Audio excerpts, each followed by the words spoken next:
Well, folks, it is the holiday weekend. I don't have, I'm here alone. Normally I have some people in the room. I got nobody. I think, we're, all looking forward to, an extra day. So hope you got great plans, for the weekend. Some of the things that we were talking about last week, which maybe I'll get a little bit of follow up and we'll kind of go around the room and see if there's some good management moments that we can feed on. But we talked about AI tools that are out there. The one thing that I've been kind of talking about, only because it excites me in terms of how it might impact implementation of Sandler, is the role play coach, which really is a tool that we all can use in the pre-call preparation phase, and then Fathom, the note taker, which is on the call with us right now. And that part is all about really doing a debrief, right? And giving us feedback on if we actually did the implementation. And I have said throughout my entire career that the two key things that we can do as leaders to have the biggest impact on building a sales culture around Sandler is to do the pre-brief and to do the debrief. And now we have AI to help us with that. The tools aren't free. I wish they were. But we can't give you access to those kind of things. And I'm excited because I think that could be a hack to get implementation to hit at a higher rate. And I know if we're doing implementation, we're going to get results. And if you get results, you're going to be really happy with me. Those things are what excite me the most. So we talked about that last time. We also talked a little bit about transactional analysis and how that plays in the manager direct report situation. We talk transactional analysis, right? And we always do it in the frame of, the buyer, seller, WIMP junction, adult to adult, parent, child, when we're trying to find pain. But it's really interesting when you frame it up when you're managing your people. And I think there's some things that we can draw from that. And recognizing that WIMP junction when we're dealing with our people is different than the WIMP junction we deal with when we're talking to customers. But yet, it's the same techniques that we train to manage that, the pattern interrupts and the questions and the reverses. So we talked about that. We also talked about our key customers, our 20%ers. That produce 80% of the results.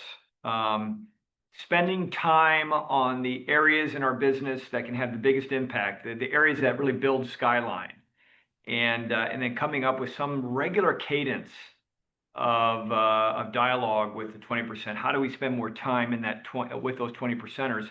Mainly because I believe they can lead us to more business at a much faster, bigger rate than the other customers that we're doing business with. So those are the things that we had talked about, and folks, we can certainly visit about those today. But here's what I'm interested. If you did something with those things, I'd love to hear about it. But really, just kind of curious if you had some moments that might be good for us to listen to as leaders in your week of managing your team. So let's go ahead and Kim. You were the first one on, so you get to be the first one we'll call on. How did your past month go in managing your team? I'd say one of the biggest things that I picked up, I've been working a lot hands-on fixing things. I had to fire a guy about a month ago, and every time I turn around, I'm fixing something that got uncovered recently. And I think for me, it's a realization that, salespeople are salespeople because they're really good interacting with people, but not always great at the detail, which is why a lot of times the structures are set up that you have an inside person that is detail orientated. Yep. to handle things. That's not our structure, so I think that's why it's been hard for me to find people that fit the mold for what we're looking for, because they have to be more well-rounded. I don't know that we'll ever get past that at REI, but it is something I've got to look for when I replace this person. Yeah, it's interesting. So a question maybe for the group. When we talk about salespeople, do you think if salespeople are detail oriented, that's a good thing, or does that harass the effort? Just curious. Any thoughts? A detail oriented person, do they make good salespeople? In my experience, it bogs them down. Depends on what they're doing. Like, you remember Wes Hewitt, don't you, Carl? Yeah. Phenomenal salesperson, and he was a very high C personality. So it just depends on what they're doing and who they're selling to. And So I am a firm believer that all types can have success in all roles, no question. But I would think that if you had a salesperson that was in high detail, that the detail would harass their ability to really go out and sell. Typically, because they'll get lost in the details and they won't do the hard work that's necessary to go out and get in front of opportunities, because they're so busy making sure that it's right that they're not going to go out and just get it done. Paralysis by analysis kind of is the thought. But if you can take some detail and then mix that and blend that with a little bit of assertiveness and a fire in the belly, then you could have a pretty good combination. But typically the detailed piece of it, which is why, to Kim's point, you would have detailed people behind the salesperson, so that the salesperson can just go out and find the stuff and then turn it over to the detailed people to work that stuff out. So interesting thought there. The types of people that we hire, I would agree, very hard to find the person that's really good at doing both. I suppose they're out there. So, all right, thanks, Kim. Sean, let's go to you. How was your last month? I know some things have happened. I've seen some activity, some pretty cool stuff. What would you like to share? Three things, and good morning, by the way, everybody. AI, we went ahead and took the plunge, got signed up for the, as Carl calls it, the batting cage, which I think is a great term, by the way. And wouldn't you know, that doggone thing is kicking my butt. I am just not as good as I thought I was, because it is brutal. It is brutal. So are you just using the personas and the people that are built in there? Or no, we're creating our own. You're creating your own personas. Yeah. And you can't. I don't. You're getting your butt handed to you. I don't believe. Yeah. It. Yeah. No, I am. Boy, it's well, it's very helpful because it points out these different gradation levels and scores, and so I've only done it 3 times now, and I'm getting a sense of how to deal with it better. But here's the real cool thing about it: we are requiring our team to do at least 1 session a week, and when you do a session, it gets posted up to the site. So Tom and I can come back in and look at those batting practices and make our own critiques and comments back to the salespeople, over and above what the AI tool does. So I think that to me, we're now really using that as a true mentoring, teaching, managing tool, because we can critique them and make notes about it and make sure that we're moving ahead with that. So I think it's a great tool. I will adapt and overcome. But so I wholeheartedly endorse that. The two other things, I think last month I shared out how Ed Yarmer and Tom had really put their shoulders into the care model, the keep, attract model. And Ed had identified Hastings College, an account that we lost a couple of years ago to a competitor who used to be a former employee. And Ed just kept hammering away.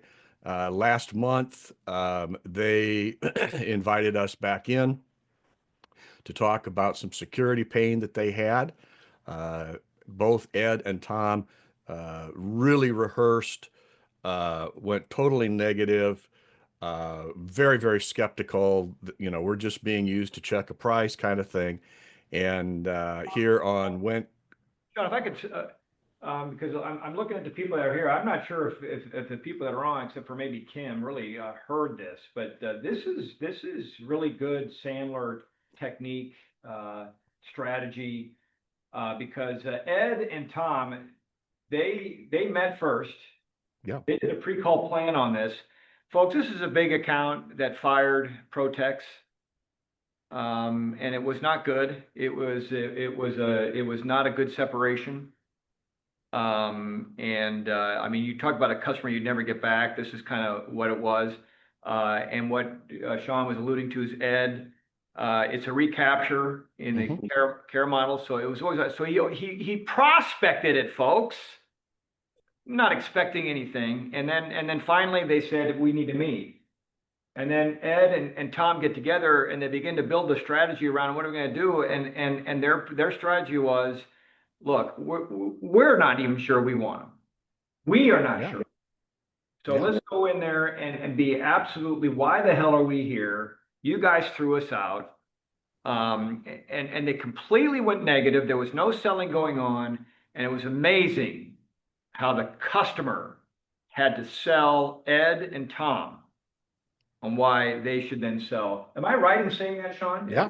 How would you kind of fill that in and make sure that we understand what this deal was all about?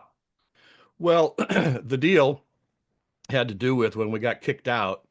The alleged reason was poor service, and which was total BS. But that was their reasoning. And of course, our former employee who set up shop against us just fed the flames of how Protex was falling apart. Leadership was getting old. The real leader was 360 miles away. I mean, he just dished on us. And as it turns out, so they kick us out, and this former employee turns out that he could not get the product line that we had on the security system. And so he was having to bootleg parts, pieces, programming, software updates from a third party. And it eventually got to the point where he really couldn't service it. And so he convinced the college to rip the system out and put one in that he can service, which was not the same level of quality and performance and feature. And over time, that system began to show its age and its limited capabilities. And this former employee started taking advantage of the customer, and service started to degrade, and this and that and the other. And at one point, the IT people who had subsequently come in charge of the security system really kind of got fed up with him. And so they started calling around, and that's when the calls that Ed had been making, that's when it came true, because Ed had not stopped prospecting. And so that's kind of how it all came together. So now the tables are reversed. We are going to rip out the competitor system and put back in a upgraded platform of the one that our former employee ripped out. So it's come full circle. And we, again, very, very skeptical at the beginning. We told them this is not going to be cheap. We're not going to do this for free. And the college understood that. But I think the fact that they had a changing of the guard and our former employee was still taking advantage of that. That didn't help things either. But the fact that Ed had been contacting him and calling him, I think that was really part of the key. So that's good. That's a big win for Protex. I think it's going to be a big win for the college. They're going to get the level of performance that they need to have today. Their needs have changed. So we're very excited about that. And then Another thing I got to add to this is Ed, who really was the one that really got this whole thing going and led to this big win, was very much a skeptic of Sandler. oh boy. Guy. And I'm telling you what, he just kept coming around, and I think if you were to put him in front of us now, he would say that that probably was one of the biggest augmentations that he has gone through to help him win this kind of business. Sean, am I spot on that? Spot on, brother. Spot on. Yeah, Yeah. Ed was, yeah, he was very, very skeptical. And, you know, at one time he thought, oh, if this is the way Protex is going, I don't, you know, he was questioning his continued association with us. But Tom wouldn't let him quit. I wouldn't let him quit. We just kept saying, we're going to do this together. You know, we're not hanging you out to dry. We're all in this together for success. And oh my gosh, it has really, really turned out well. The last thing I'll mention, then I'll go on mute. Our newest sales guy, Jacob Grady in Omaha, he has become a true Sandlerite at just almost 5 months in the program. He started with us in January, but he took to heart the prospecting and came across an opportunity at St. Wenceslas Church and School there in Omaha. And because we had worked previously with one of the facilities guys at another church school, that facilities guys was here, so he was familiar with us. And Jake, just by the luck of the draw, you know, contacted him, started up a conversation. And last week we were awarded a no compete $325,000 fire alarm upgrade for the church and the school at full margin. And he's definitely feeling like, okay, I can contribute. You know, he was feeling bad because he wasn't delivering any big projects, and we said, just don't worry about it. You know, they'll come, and boom, it did. So he's got a taste for the kill now and is really enjoying it. Has Jake ever sold a job that large in his life? No, he didn't know those numbers existed. So talk about belief system change. Talk about how this is going to change who he is and what he's able to do. I mean, wow. Yeah. Only 5 months on the job. I just, gosh, I love it. I just love it. Yeah. So thanks, Sean. I appreciate that. One thing I want to go back and Sean was talking about that AI coach, the role play assistant. One thing that is so powerful is to go back and be able to listen to your role plays. Folks, I tell you what, when people listen to themselves, it does open up a whole nother avenue of learning and adoption. Yeah, just kind of like watching your golf swing on video, right? To see all the things you're doing wrong, and gives you greater awareness of what you maybe need to work on. So, and then if one of your, Sean, if one of your teammates kills it and really does a great one, then we can say, hey, check out how Ed role played this particular scenario. Listen to how he used Sandler. And so, folks, it just gives you a great place to not only practice, but then to see how it can be done. All of that is batting cage work that helps us get ready, and that is a powerful way to build culture. So I love that. So, John, thank you. Yeah, the other thing I would say is we have designated, if they go in the batting cage, that we consider that pay time activity. We consider that pay time activity. So Nice. Love it. Love it. Love it. Love it. All right. Des, let's ask you, how's the last month been in terms of your team and any management moments that you want to share? Yeah, I think that I mean, I talked to you about the other day, I think one management moment, and I haven't had a chance to go back and listen to the recording of Rex and Sean talking on Tuesday. But that was a fairly large deal that we've been working on for,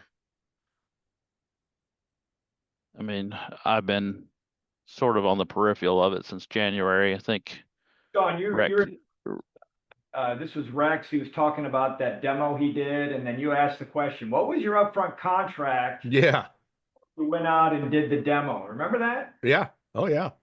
This project that Des is talking about. Go ahead, Des. yeah, so on that particular one, I had asked him, I mean, he had asked me, I guess. He's really good at involving me, but I just need to do a better job of listening and expressing myself. Like, I think we didn't have near of a solid upfront contract that I would have thought we had once it came down to it, or else the guy was backing out of his upfront contract and Rex was letting him and didn't want, and he was caught in Wimp Junction and was trying to find a way out. I don't know what happened, but I haven't totally got to the bottom of it.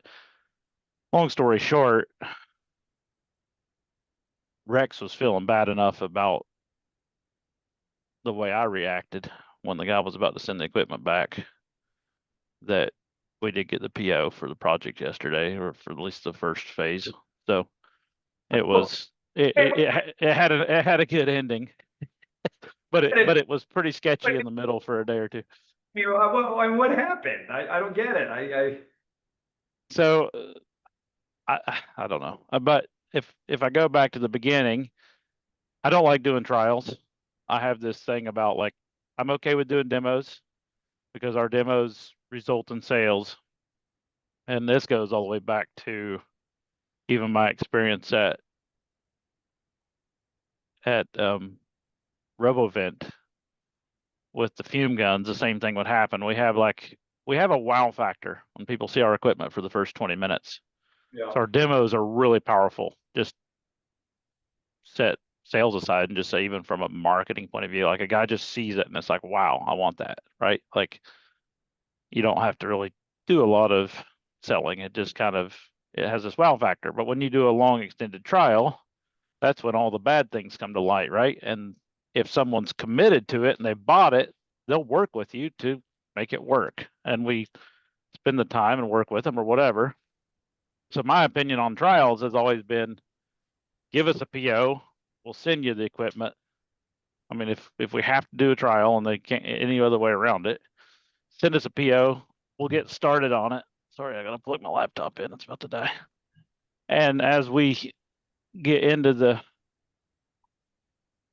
trial, if it does everything that we told you it was going to do, it's yours. If we are proven to be liars in the process of the trial, we take it back. No cost to the end user other than whatever consumables they burned up during the trial. That's generally our way of operating. Well, these guys weren't sure which machine to do, but it's a huge prospect. So Rex had fallen into Wimp Junction a little bit and sent them 2 different machines. So I already knew going into this trial that we're getting 1 machine back no matter what. But I flipped out on Tuesday night when we got an email from the distributor who poked her nose in the middle of it and said, yeah, I went over there, and yeah, I think they're going to go with you guys as their current equipment fails. But we need to go ahead and get labels to get, the trial's complete, need to get some shipping labels to ship everything back. I'm like, wait a minute, that's not how we proceed. I flipped out, and so then I wasn't sure if Rex had instilled in the customer my mindset that if this does everything we said, that you're buying it, Anyway, in the end, Rex cut the distributor out, went back to the end user.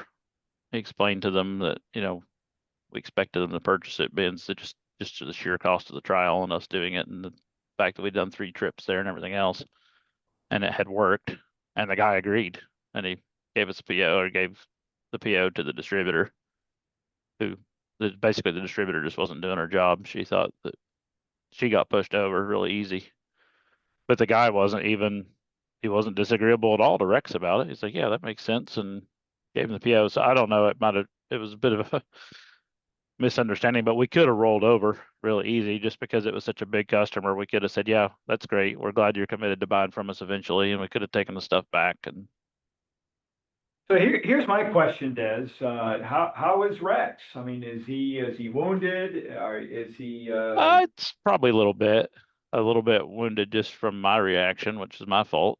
But overall, he's quite happy. I mean, he was quite excited when they got the order. Felt like he proved himself. He basically felt like he proved to me that it was all the distributor's fault and he had done his job from the beginning. And what a great opportunity to maybe do some real good coaching here, right? We always say, again, when we're coaching, we always want to strengthen the I side, the identity, the self-esteem, and always try to go after the R. If there's an upfront contract here that could have been made better, gosh, some great questions you could ask, suggestions you can make to say, you know, if the contract's going to work, maybe what do you think we should try? And then always saying, you know, Rex, I totally believe in you. I love how you're picking up Sandler. I love your enthusiasm, your excitement. Now, but applying this is hard. And so I tell you, you know, I'm not sure how that dialogue went when you were upset. It probably was a lot of parent, right? A lot of critical parent. And yep. unlike by text at 10 p.m., which is not ideal either. But yeah, right. But folks, how do our direct reports respond to us if we go critical parent? What's the hooked response? Rebellious child. Oh, no, because rebellious child, they don't want to lose their job. So they go adapted, right? They go adapted child, and they go completely submissive, and he just runs back out there and starts begging the customer to perhaps give him an order. And fortunately he did, and you know, but it hooks an adapted response typically. Boy, if you get a rebellious child, you know, they're doing that, knowing that crap, I could lose my job here. So typically you'll get the adapted response, which folks is not good. You don't, that's not the kind of culture or relationship you want with your people.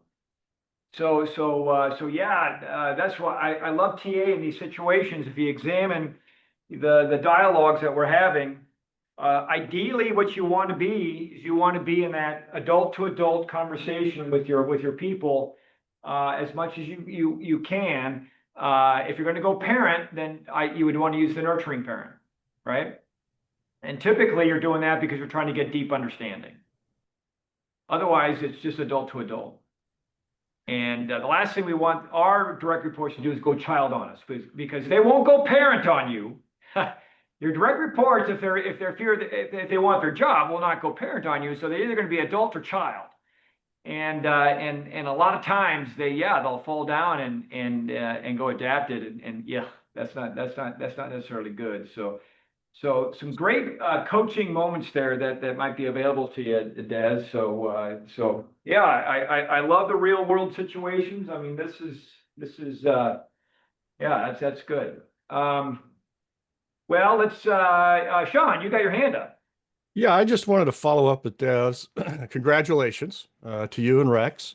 The other thing, from a coaching point of view, I really liked what Carl was explaining in terms of how the reports might react, because Lord knows I've gone critical parent.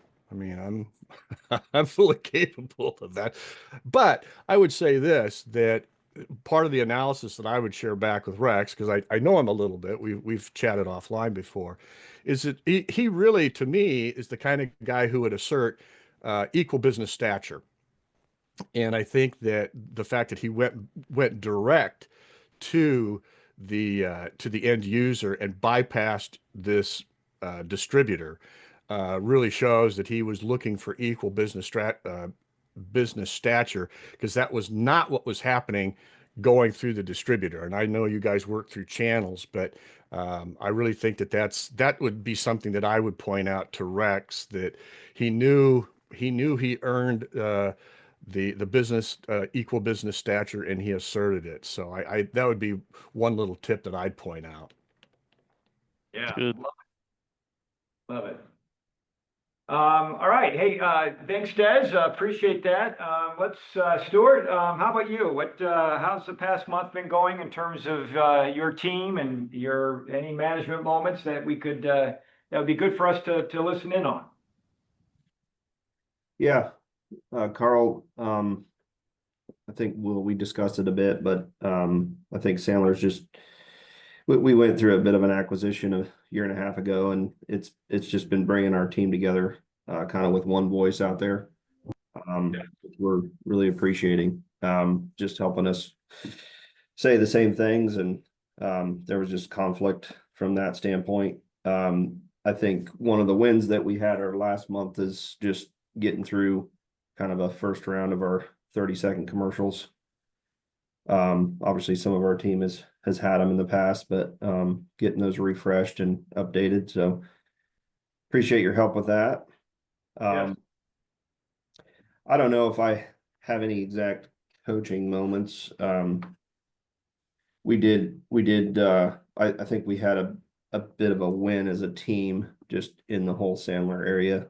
We had a fairly good sized implement dealership down in Missouri that the gentleman a lot of times kind of plays a bit hard to get a hold of and likes to communicate on emails and whatever. And we had set up kind of monthly meetings with him in the past, and he had called one off, and it was probably on us because we didn't keep on him to set some more back up. But it kind of got to a bit of a breaking point where we're kind of at that time of the year where they need to start ordering their sprayers and whatnot. And so he also simultaneously had a warranty issue come up, and really kind of there was just a multitude of different things. Our main sales rep for him was on vacation, and so when he called in, he wanted answers immediately, and we're in the middle of springtime, and we're planning and blah blah blah, and just trying to use everything he could to put us into Wimp Junction on the deal. He was sort of threatening, 6 or 8 truckloads of stuff, and just saying that we're getting further apart and all this. So I think, our team kind of pulled together and said, I think really kind of had a great pre-call meeting on it. And I just said, look at guys, I could just feel them. They were, saying, well, this is one of our biggest customers. We can't lose them and whatever. And I'm just like, these guys aren't playing fair. They're just trying to put us into Wimp Junction. Every John Deere dealership out there, their warranty process, they have a warranty process. They charge their customers up front if they need something right away. And, this guy was just looking for us to give him free product, and he needed it right away. And a lot of our guys were trying to bend over backwards to, saying we would do whatever it took to get the warranty taken care of. But it was just like it wasn't enough. And so anyways, we were able to schedule a meeting with him. We got about 4 of us on the phone with him, and we just kind of walked him through the whole warranty process and basically said, isn't this what would happen at John Deere? And he got to the point where he's like, yeah, no, you're totally right. Warranties are a pain. And actually he was demanding, like we were charging him because they had gotten a year and a half or whatever worth of wear out of these tires, and so we don't get 100% warranty on that anyways. That's why it's got to go back to the manufacturer. So he was demanding full warranty and everything, and he said, oh, don't worry about that, I'll go back to my customer and charge him for it, it'll be fine. And it was we just had to walk him through that process, and he came right back around, and you know, we established some more contracts with him, and yeah, another thing he did was he was kind of threatening the business or going to the competition on this 6 or 8 truckloads, and we just had to talk him through. We said, you know, we got all these tariffs going on. We can't, you know, yeah, we have a certain amount of inventory right now, but if you know, if you're not prepared to place those 6 or 8 truckloads right now, because a lot of these get spread out over a year or whatever, and what it came down to was he only needed a couple right now, which was fine, but he again was just trying to put us in Wimp Junction, get that price set when there's so much uncertainty in the marketplace, and he ultimately knew that. So I think it was a great experience for our team, and I think our team actually did an awesome job of you know, trying to, you know, stay out of Wimp Junction on that call, and really kind of hold him to that same level of you know, adult conversation. So Yeah. I'm glad you shared that. I was hoping you were going to bring that up, because I think this is just a great example of self-awareness, recognizing that you're in this place. And you can see, when Stuart, when you were initially telling me that this whole situation, I could see the one up that that this good customer of yours was doing. They're trying to leverage all the business they're giving you as a lever over you to give them better discounts. And here's what happens if we get sucked into that. I think it actually damages the relationship that you've built up over all this time. It yeah. becomes, And the crazy thing is, Carl, sorry not to interrupt you, but what we found out in the conversation was that on the majority of the business last year, the guy was buying through John Deere at a more expensive price anyways. So price wasn't even the issue. it wasn't even the issue. Yeah, this is good, and I think the end net result is you not only do you maintain the business, but I think you strengthen the relationship. Look, I think people who run businesses want to work with people who you know, who are equals. They don't like working with one downs, folks. I've always said the reason why customers and prospects leverage the one downs because they're looking for a deal, and subconsciously they feel safer when they take the one up position, and so they'll do it just kind of naturally. Even your good customers will do that to you. That's why it's so important to recognize that you're in it, so that you can use some of the Sandler stuff that we've given you to manage it, and get it back to equal business stature, because there's a better relationship there and better business there. And so I love that. Thanks for sharing that, Stuart. Another thing he mentioned was, yeah, they did the acquisition, and so you bring in a whole bunch of guys that don't know Sandler, and there was conflict between the salespeople, because there's 2 different ways of selling. And so once they were exposed to Sandler and began to appreciate the language, that kind of removed a big bottleneck. Am I explaining that right, Stuart? Yeah, absolutely.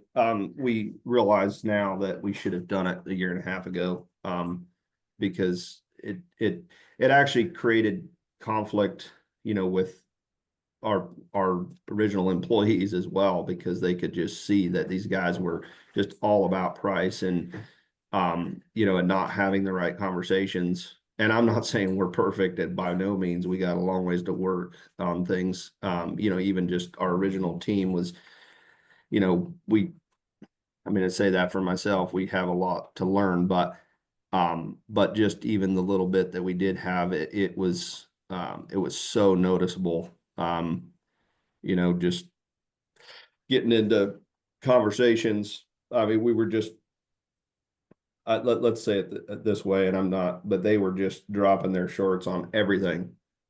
They would never stand up to anything. So yeah, it's pretty, it was definitely very eye-opening. Yeah. So Yeah, Very good. Thanks, Stuart. I appreciate you sharing that with us. Gary, it's been a while. I haven't seen you in a long time. Gosh, what's going on in your world in terms of business, in terms of managing your team? Anything here you want to share that would be good for the rest of us? Yeah, it has been a while, Carl. Busy. Our industry's on fire right now, and so that makes it challenging. We're on allocation on pipe covering, so tough to get sales guys to go out and sell new product when you don't have it available. So, one thing I'll share, we are bringing on a new sales guy. We're going to break one of our businesses out. And so I had to have some tough conversations with our two guys that, ultimately are going to lose commission because they're going to lose that business. And, those were tough conversations, but good conversations. It's going to give them time to focus on the businesses that they need to focus on and grow their respective segments. So really that's the stuff that's going on with us. Like I said, we're hiring. He starts June 6th. He'll be in the program. I think at the end of the month, you've got a boot camp that he's going to be coming to. Yeah. So question, because this is interesting. So he's coming in, the territory is still the territory, and now you're basically just adding another piece. Is that how it kind of is working?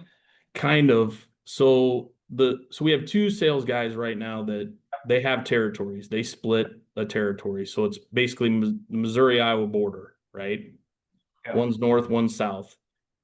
But they sell three businesses, three completely different markets. And what we're going to do is we're going to break one of those businesses out so that there is no territory. It's everyone. It's all of our customers under one.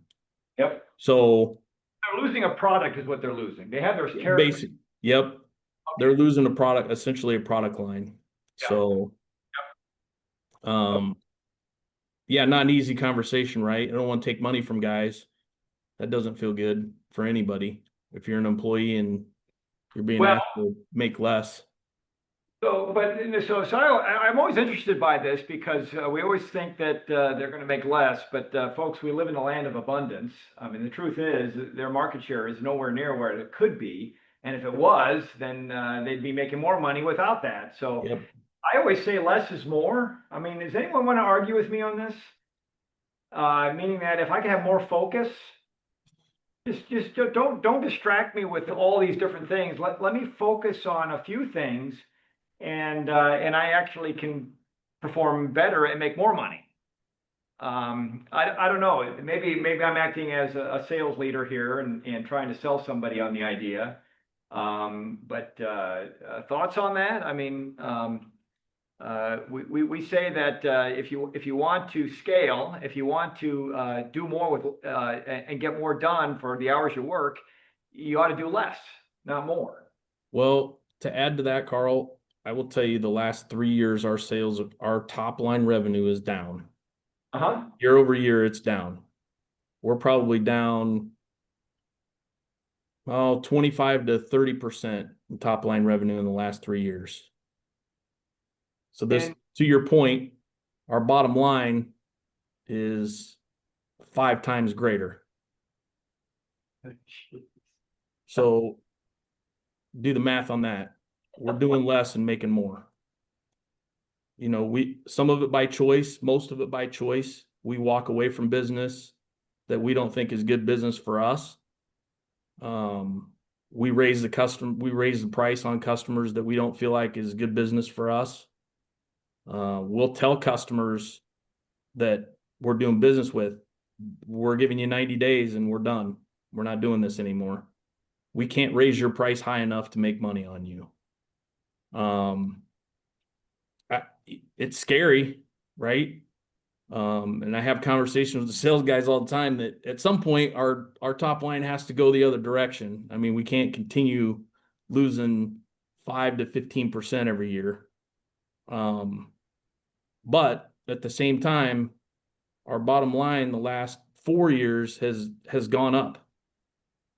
I mean, the last 3 years in a row, we've had career years, record years, and we've been around for 80 plus years. So last year was our largest year by double to the bottom line. So Would you say business is healthier now than it's ever have been with a lower revenue number? 100%. Our business is so good right now. It's almost ridiculous. You know, my partner, who's owned the company since 1988, been working here since the early 70s. He'll tell me all the time. He goes, I don't know what the hell you guys are doing, but holy shit, keep doing that. He can't believe it. I mean, our former CEO, we used to talk about, you know, bottom lines of 5+% that we could never get there. Our industry is too old, it's too competitive, it's too price driven, it's a commodity, yada yada yada, all la la la la. Well, we're not even close to 5%. It all comes down to, I mean, I will say this, I do think Sandler is a major player in that, in how we go to market and how we sell our customers and what we talk about. Yeah. Okay. I mean, there's some other factors, obviously, with operations and things like that. We've got to be efficiency, so on and so forth. And we do that, and we've gotten a lot better at that. But it really comes down to how we go to the market and what we talk about when we talk to customers. And I can tell you right now that if a customer wants to talk about price, we're out. Yeah. We won't even, I mean, we may call them once a year just to let them know that we're still here. But ultimately, they want a price. Sorry, we don't have time to quote that. We're not going to do that. Now, if you want to really talk to us about doing business, we'll sit down and talk. But we know who the guys are that are just looking for a price. They're just looking for a bid. And we don't do that. We don't just bid everybody. You know, we're pretty selective on what we want. And most of the time, if we're going to quote it, we're going to get the business. So again, what were we talking about? Less is more. It sounds like Gary means literally. Literally. Yeah.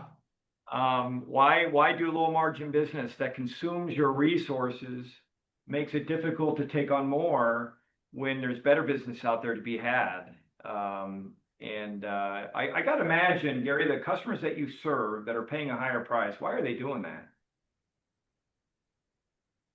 Because our services, it's white glove service, because we have time to do it.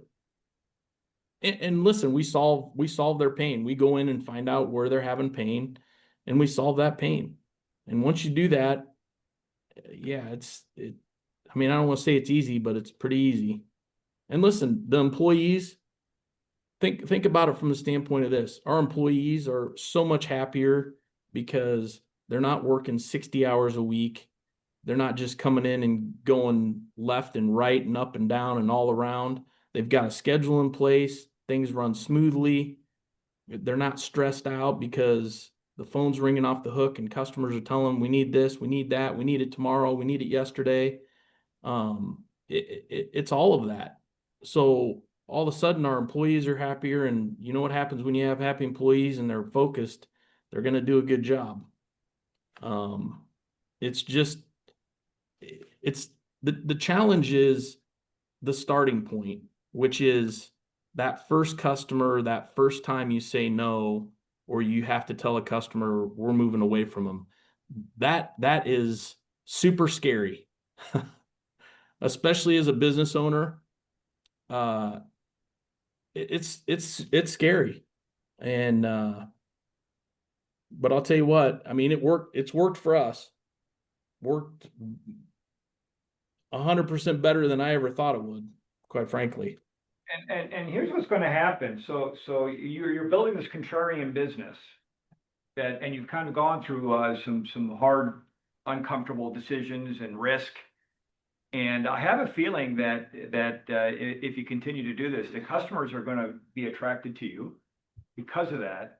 And boy, now imagine what's going to happen when the top line begins to grow and you begin to turn that around and you get back the 35% that maybe has gone over the past 3 years and the margins are still where they are. Can you imagine?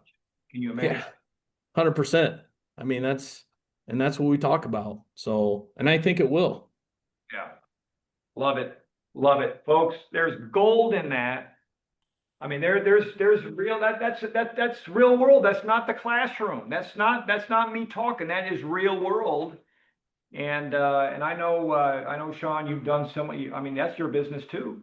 I mean, I know your business has maybe, I don't think it's doubled since we started, but it's getting close. But your bottom line, I mean, has gone through the roof. Am I right?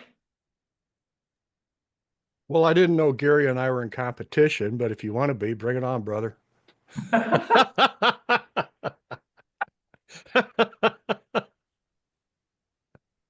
Yeah, darn right love it's it. gotten better. I love it. Doggone right it's gotten better. I was gonna say, And the other thing that you really can't even measure on the P&L that has total impact is what he said about the culture in the business. I mean, how much is that worth? To have everybody happy and loving their jobs. Imagine the work quality that is produced when that's the case. Man, that's cool. Thanks, Gary. I'm so glad you came on and shared that, and we'll be looking forward to meeting your new hire in June. So that'll be awesome. All right. James, I don't know if you have any good management moments for us. So everybody, James has a new role. And can you maybe tell us a little bit about that and what you're doing and how exciting this is? Sure. Thanks, Carl. I've known Carl and Sandler I've known Carl for many years, but Sandler for about 10 years through the Caterpillar dealer organization. I'm an electric power guy. I now am the sales leader for one of the Generac industrial dealers. We cover the upper Midwest. So I'm in the process of moving from Kansas City to Minneapolis. Just started there. I'm not quite 2 months in. Our sales team has not had sales training.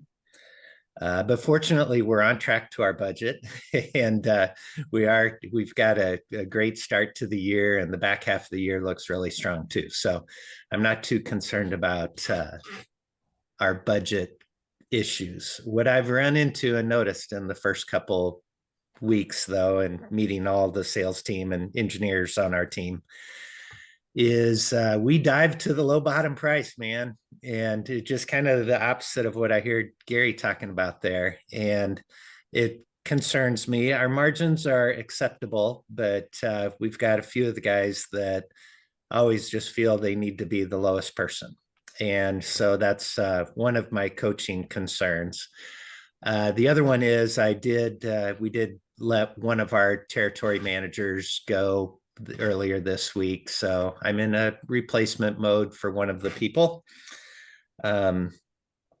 Generator sales and switch gear and renewable energy type sales stuff that we get into are quite a bit like Carl's background. If you've heard his HVAC stories with Trane, we are the dealer distributor.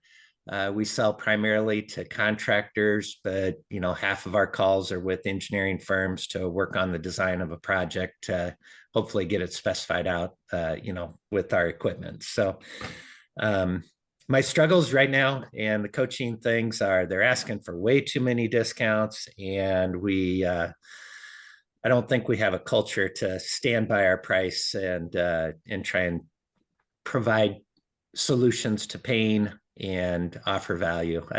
They've never had Sandler. So can you imagine trying to bring that in and the resistance and the pushback that you'll get? Yeah, I talked to my VP just earlier yesterday about this, and he's like, well, how do you propose to roll it in? Because I've brought in, motivational speakers. It usually is like a ship, it just doesn't go over well. So Yeah. That, because, it would be a disruption, and, the sales force that you have now, you'll probably lose 20% of them. Yeah, one of the things I was thinking of overnight is you've got your top 10 scorecard Yeah. and a good talk track with all of those things, I think, on some of the videos and the Super Ks and whatnot. How about some of the other guys? When your upper management weren't aware of Sandler and how it works, and hey, we're not going to go out and bid everything. We're only going to bid things that we've got a real shot at. Whatever. I see you're pulling up, the top 10 behaviors. Well, I was thinking more of your spreadsheet that you're using with your Tuesday morning crews. The implementation. Yeah. Yeah, the implementation. I can pull that up. Yeah, okay.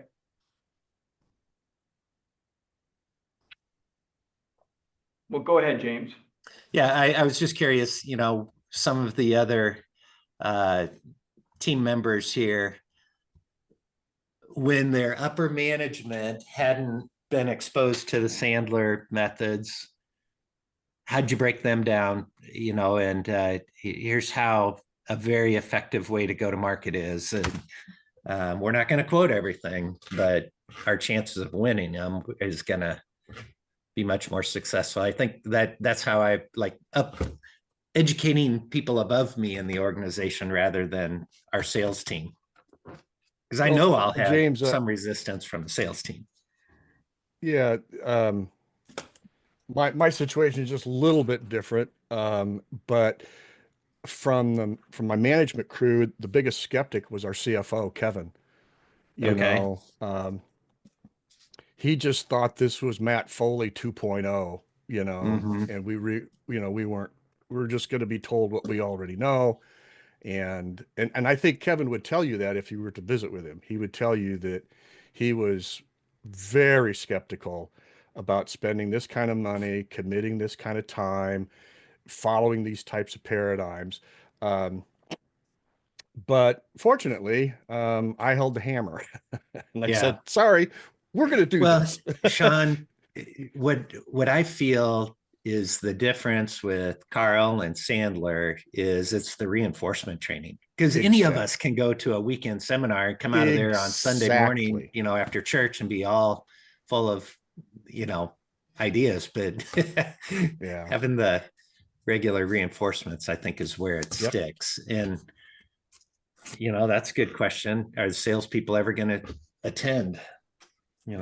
Stuart must have some good stories to tell on this. Yeah. And his dad and his brothers probably didn't operate this way for 40 years. I don't know. Yeah. No, I don't really. I was gonna, I don't know. How you made the shift? I mean, because you guys would have traditionally been very price sensitive in the commodity world, I would think, right? Well, that's what I was tires thinking. I don't know that we're anywhere close to where we need to be with Sandler, to be honest. But a big indicator, Stuart, was when you brought in Dawson, who really was the traditional sales guy. I mean, you could see how far you had moved when you were bringing in the baseline. Yeah, I would say that's been definitely a huge reinforcement to us on it.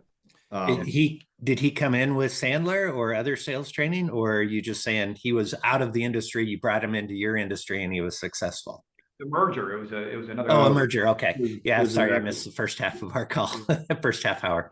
It was an acquisition, and basically it was our largest competitor, and we wanted to keep everybody. Yep. Right, wrong, or indifferent. But it just showcased very quickly the difference, honestly, even in our culture. I mean, I think some of that was affected by Sandler, but our cultures were probably more different than we thought they were.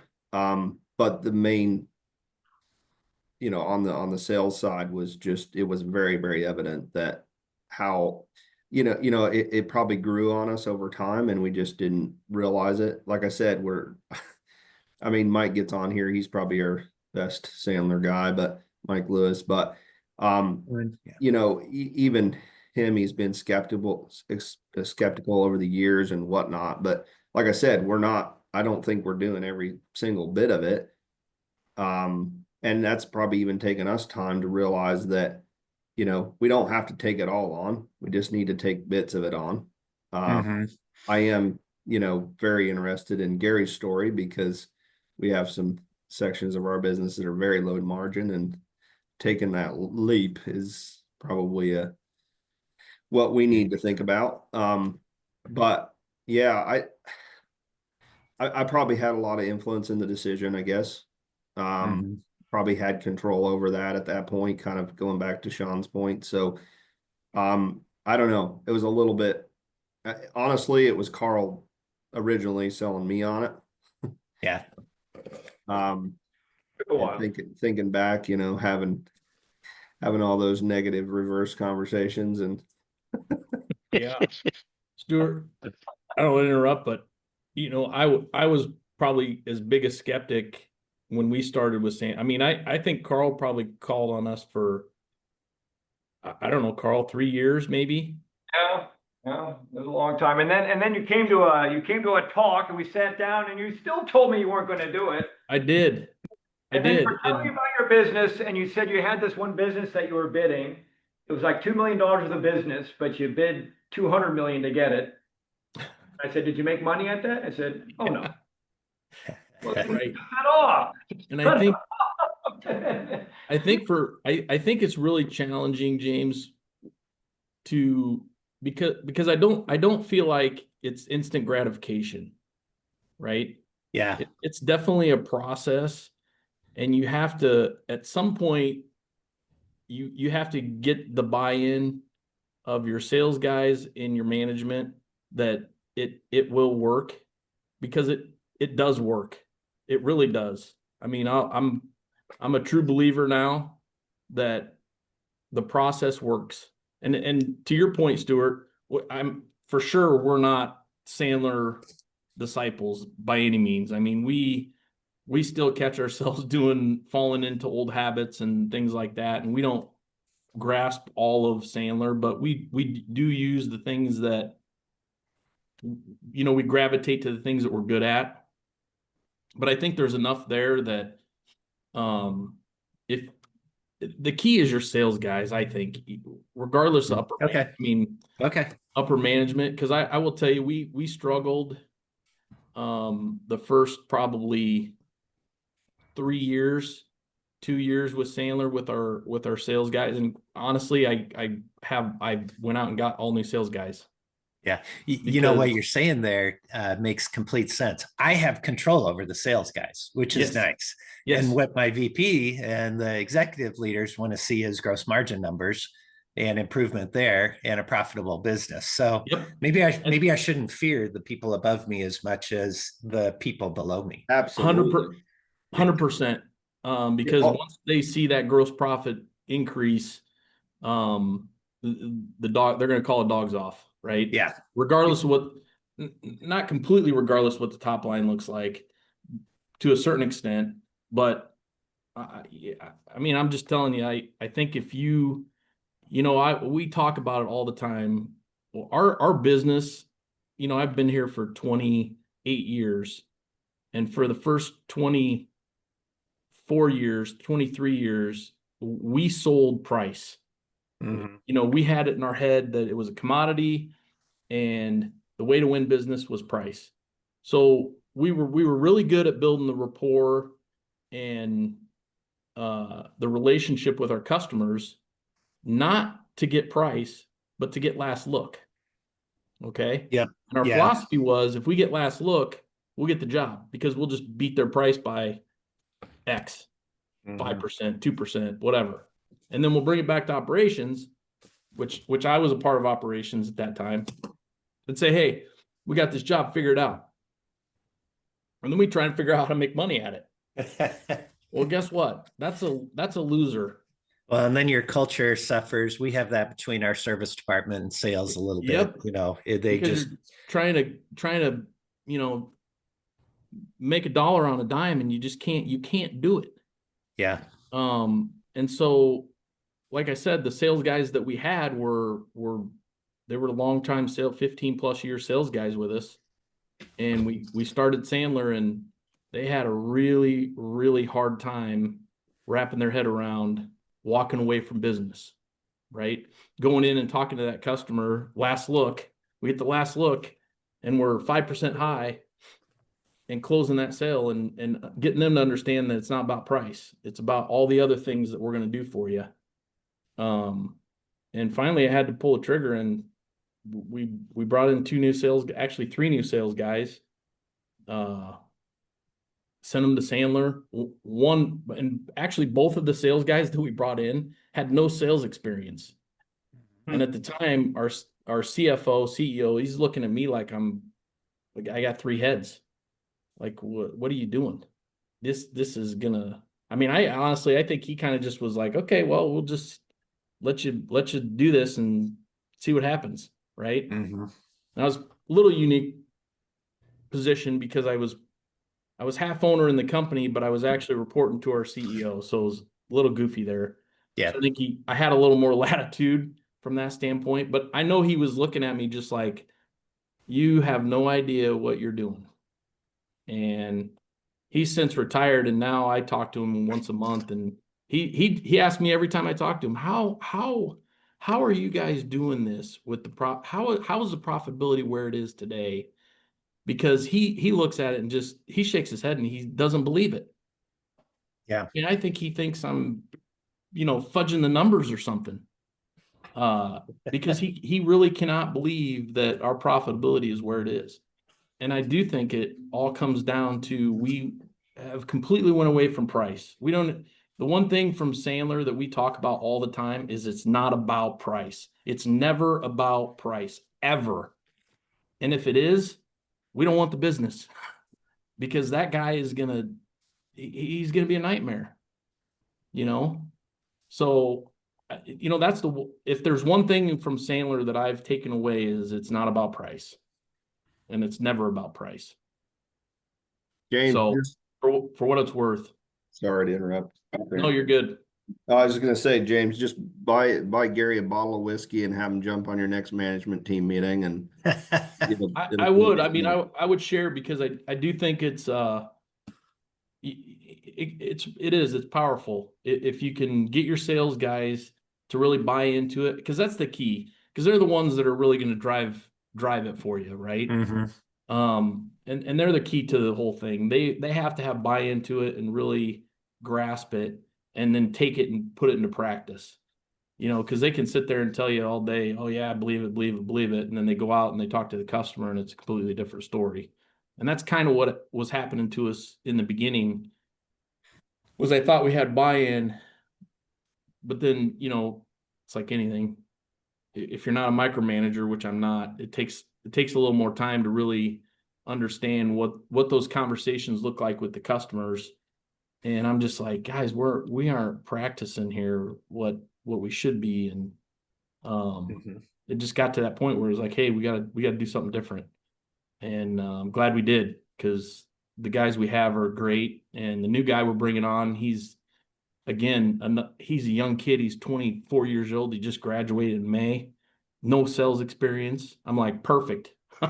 That's what I want, because I think what happens sometimes, because Sandler is not, and I've never been a sales guy, so I've never traveled. I've never really, been on the road as a salesperson, an outside salesperson. So for me, part of Sandler was, how do I have sales guys report to me when I've never done their job and understand it? So that was part of why I wanted Sandler. But ultimately, I think traditional sales guys have this belief of what a salesman is. And Sandler is not that. It's just the opposite, right? And so I do think sometimes if sales guys are so ingrained in what traditional sales is, it's hard for them to make that transition to what Sandler really is and what it's about. Not that they can't do it, because I think some guys can do that, but boy, they got to have a really open mind, and it's a tough transition. It took me a couple years, or no, not a couple years, at least a year to believe that the Sandler style works. To go way back, Carl and I are fraternity brothers, both electrical engineers. The only reason he's successful today is because of me and my buddies, because we gave him all our test files. And right, Carl? Right, Carl?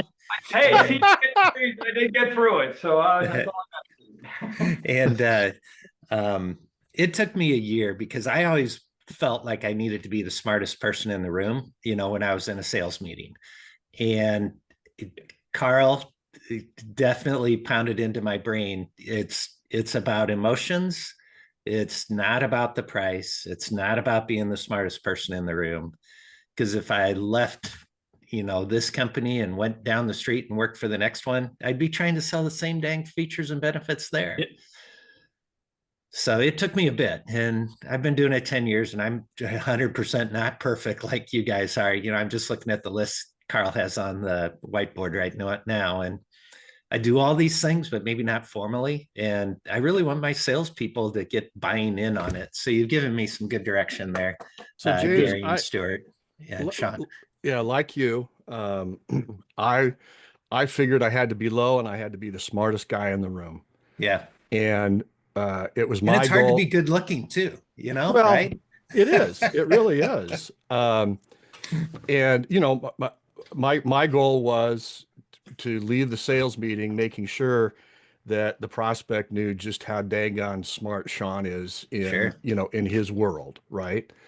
But transitioning to Sandler, that was probably the biggest for me individually. That was probably the biggest hurdle because I just had to learn to shut up, right? Because I had an answer for everything. And I still can cite chapter and verse out of the fire code. I can still do that. But for me to bite my tongue, oh my God, with my I personality, I was just like, it was like putting a straitjacket on. But here's the good news. You work through it, you stay disciplined with it, but you then put it out there for the rest of your team that you're saying, guys, I don't want you to be the smartest guy in the room. I just want you to be the best damn Sandlerite in the room. Be the best Sandler practitioner in the room.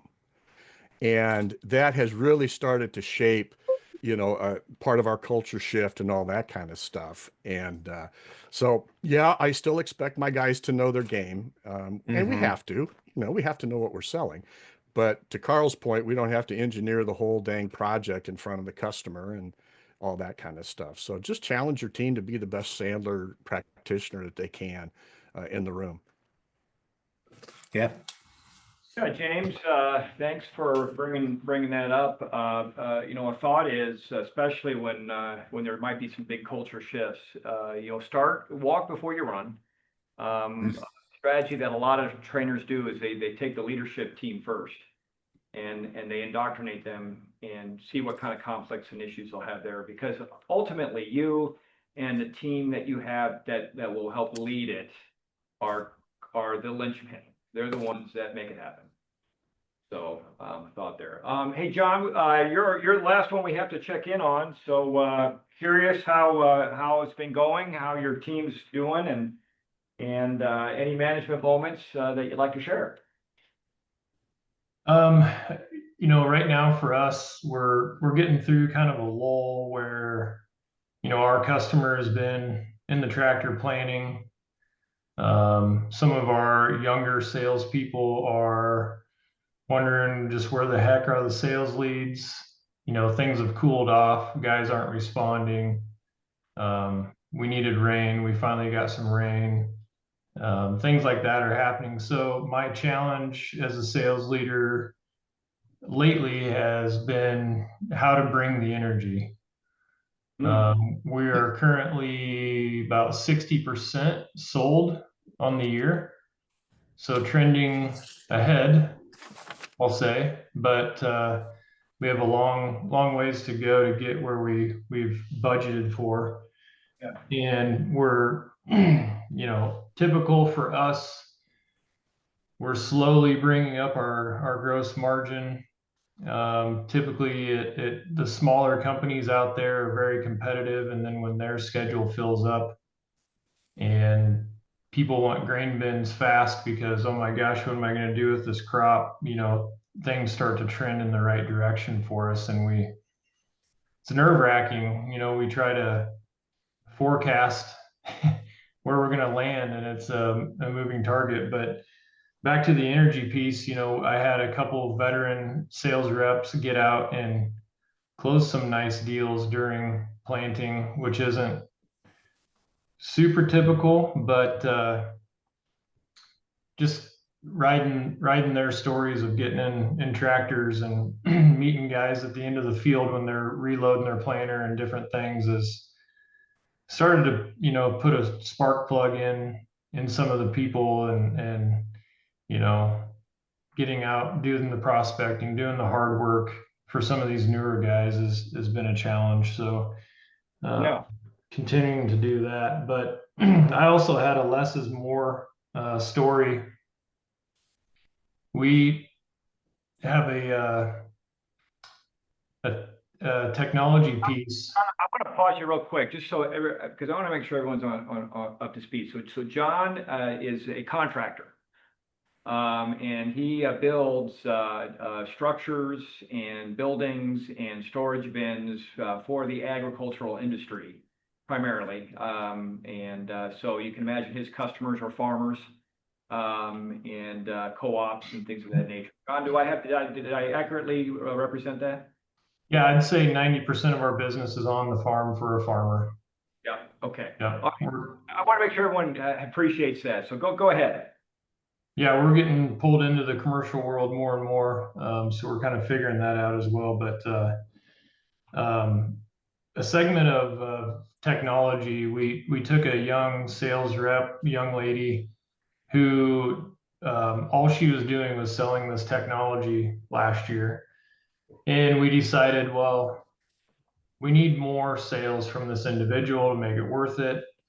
And every year we've grown this segment. Well, we thought, well, with our new commission structure and everything, we'll have her sell grain bins as well as the monitoring cables and all these things, and open up the cables to the rest of the salespeople. And it just became too much. For the veteran grain salespeople, it was the low-hanging fruit, small volume, always the last thing to get talked about, and nobody knew the actual, you know, sales proposition as to why it made sense for these guys. So we've made the adjustment here to take her back to just this technology piece. And, you know, it basically cuts her sales goal in half, to be fair to her. And it was a hard thing to do because that opens up like 2.5 million in sales that we need to make up, you know, somewhere else. But it's a important enough piece. We need somebody focused, and the less is more, because it's something that I think we can really build on. And when we're striving for 22 or better gross margin on the majority of our products, this is typical. Last year it ended roughly 33%. So, you know, the business that it's generating is good business. So it's been a hard decision to go back to that with just the numbers and the budget and everything. But I think it's the focus is what we need. We invested roughly about $1 million in this product, which isn't a ton of money, but when nobody's actively selling it and doing a good job of it, it starts to eat at you. Gary, you got your hand up. Yeah, John, I just question. So your sales guys, how do you measure their success? What are your metrics for saying, you know, this guy's really doing well, or this gal's doing really well at her job versus this person isn't doing so well? What do those metrics look like? In our sales meetings, we're looking at overall volume, and then more importantly, they're getting paid on gross volume. So how Okay. their projects end up at the end of the year. Okay. So one of the things that we started about 3 years ago was we still set sales goals, right? Top line sales goals, that kind of thing. But we transitioned to more of habits, right? So and I meet with a sales group every week. Monday mornings we meet and we talk about what we did last week for our sales. So they have, like, I'll give you, for example, prospecting calls. How many prospecting calls can they make a week, right? So some guys have 15, some 10. It kind of depends on the market and the industry, and it's broke down by business. So they have prospecting calls, face-to-face visits, phone call visits. I'm trying to think. There's probably a dozen different metrics that we measure. None of them are related to like dollars at all. It's all just, what do your habits look like for the week? And those are the goals that they have, right? And we really focus on that because ultimately the top line, the dollars will figure themselves out if you have the right behavior on a weekly, daily basis, right? We tried to break it down by weekly because if you do it quarterly or biannually or yearly, all of a sudden the numbers look huge. I shared with our guys after our fiscal year ends March 31st. And so I shared with them in April what their total year face-to-face visits, those kind of things look like. And they were just like, holy shit, I had that many I had one guy that had 857 face-to-face visits last year. He's like, how in the hell did I do that? And I go, well, you did it because you were only doing 10 a week or 15 a week, right? So it was broke down into small pieces where you can manage that. Whereas if I'd have told them at the beginning of the year, hey, I need you to make 900 face-to-face visits, they would have looked at me like I was crazy. Like, there's no way. Yeah. Then you break it down and all of a sudden they can do that. And then I think, again, you got to have the right behaviors, because if they aren't the right behaviors, then you're not going to get the results. But if you dig into that, I think that's a good way to you talk about motivating your sales guys and keeping them focused on what you want them to do. Because the other thing, I was introduced to a book it's called Go for No. And it's super interesting because he talks about, you've got close rates and all that for, if you're at whatever your close rate is, I don't know, it doesn't matter, 10%, you have to make, if you want to close 10 sales, you have to make 100 calls, right? The problem is when you get to 10, then you stop. You're like, okay, I met my goal, I'm good. Like, I don't have to do any more. This guy talks about go for no. So if you say, okay, I want to have 100 no's, right? I want to get 100 no's. So I want to make 100, I want to have 100 people tell me no. All of a sudden, you get to 10 closes. You don't care about how many closes you have. You care about how many no's you have. Well, I only have 90 no's. I still need to get 10 more no's. And all of a sudden, it becomes more about making the call and getting in front of the customer than it does, okay, I closed my quota, right? I got my quota. Well, my quota isn't how many closes I get, it's how many no's I get. And if they stretch that goal, all of a sudden they forget about the wins and they just go for the no. It sounds completely It's jacked up backwards, right? It doesn't make any sense. But here's the thing. What I figured out with Sandler, most of it doesn't make sense. If you really look at it, it doesn't make sense. And if everybody's doing it, Carl says this all the time, if everybody else is doing it, do the opposite. Right. Right. And so I bought the book for all of our sales guys, all of our managers, and said, hey guys, read this book. You're going to probably read it and go, wow, this is crazy. But when you Right. think about it, it kind of makes sense. And so we started that this year, starting in April, we started this go for no versus, that kind of that quote of, hey, we want you to close, because we still have, hey, we need 10 new customers and all that kind of stuff. We still have those goals. Yeah. But I added this go for no. How many no's do we want in a week from each sales guy? And we'll see what that does. But it's just an interesting twist on sales, right? And what sales look like. And here's what's going to happen. So you get 10%. So that means you do 100, you get 90 no's, but now you're going for no. So now what happens, because you're going for no, you get a lot more yeses than you would otherwise, because Sandler rule number 43, you don't learn how to win by getting yeses, you learn how to win by getting no's. Sandler's all about going for the no, folks. I mean, I bet you Dave Sandler wrote the book and that guy just paraphrased it. So I mean, absolutely. Probably did, because it does talk, it parallels Sandler in what he talks about, but And I love how you say that it's crazy, and how many times do we say here that crazy is what works? So do what everyone else does, and you get the results that everyone else has. But if you do crazy, then you start getting results that nobody has. So yeah, I love that. That's good. John, a question I have for you is, so this gal, when you took away that big piece of business from her, how come she didn't quit? Ultimately, I think she hasn't come right out and said it, but she sort of was overwhelmed with the amount of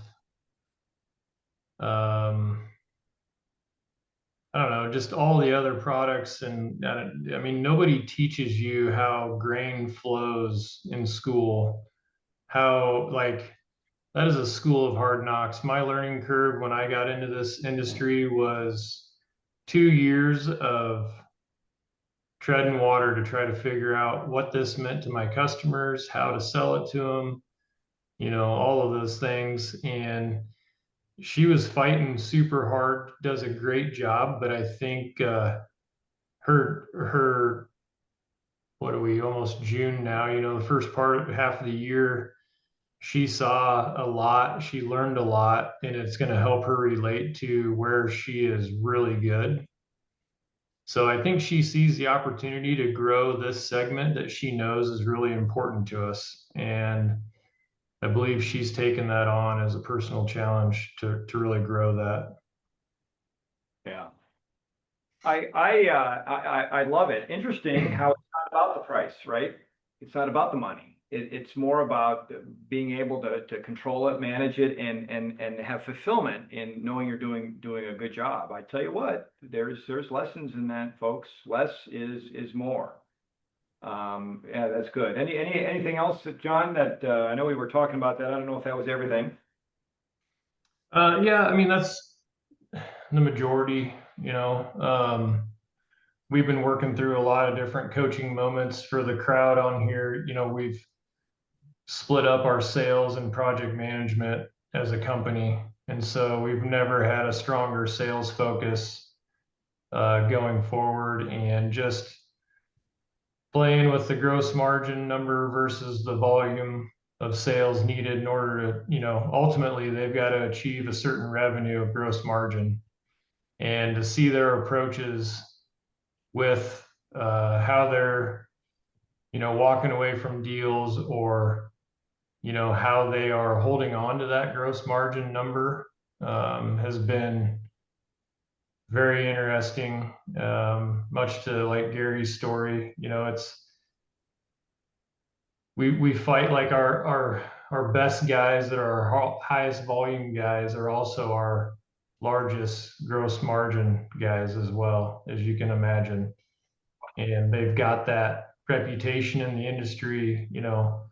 They've been there, done that, and they understand it, and they understand what it means to their take home revenue, right? So implementing a commission structure for the first time in our organization has been scary, but great at the same time. This is cool. And I tell you what, it sounds like, John, that unlike maybe James, you have a culture that would embrace Sandler without as much friction. Because it sounds like they're kind of doing some of the things. If they can't get margin, they don't move forward and appreciating value over price. So there could be some synergy there that would make the ramp up easier. Hey, folks, great dialogue, great conversation. I hope embedded in there, you got a lot of good ideas and takeaways. Hey, let's take a 10-minute break. We got another hour and a half. We got a Sandler rule I want to give to you so that we can, it's a good one. Short and sweet, and then we might have some issues that we can process. Coaching is what the topic was in our instructor-led training last week, and so I am prepared to talk about that and reinforce. We talked a lot about that here this morning, so that might be a good thing to visit about further before we wrap it up. All right, so 10 minutes. Let's get back at 12. Well, let's see. On my watch, it'd be 13 after the hour. All right.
We have success at getting those invoices to Anita?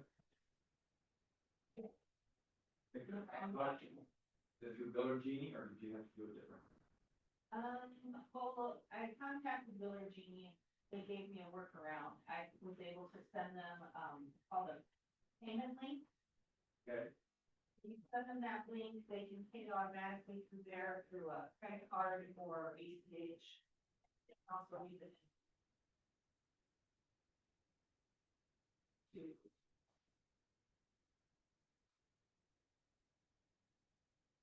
Don't know if they got it, or? well, it went through Outlook, so they should have received it. Okay, all right, might wanna call them and check. Well, I called and I got a new message this morning, I was waiting for her to call me back. Okay. I don't know if they're, out for the holiday weekend or just don't wanna return call or something.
Want me to?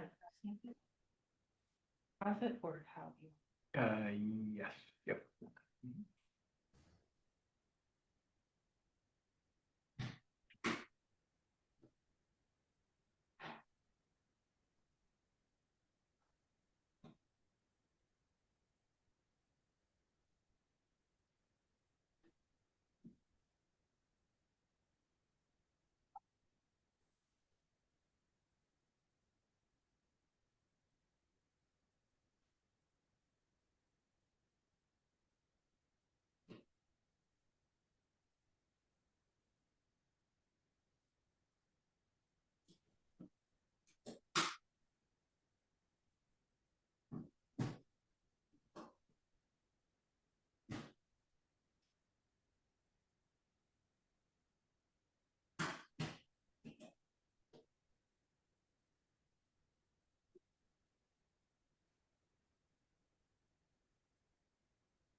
About 1 minute here, folks. We'll get back on in 1 minute.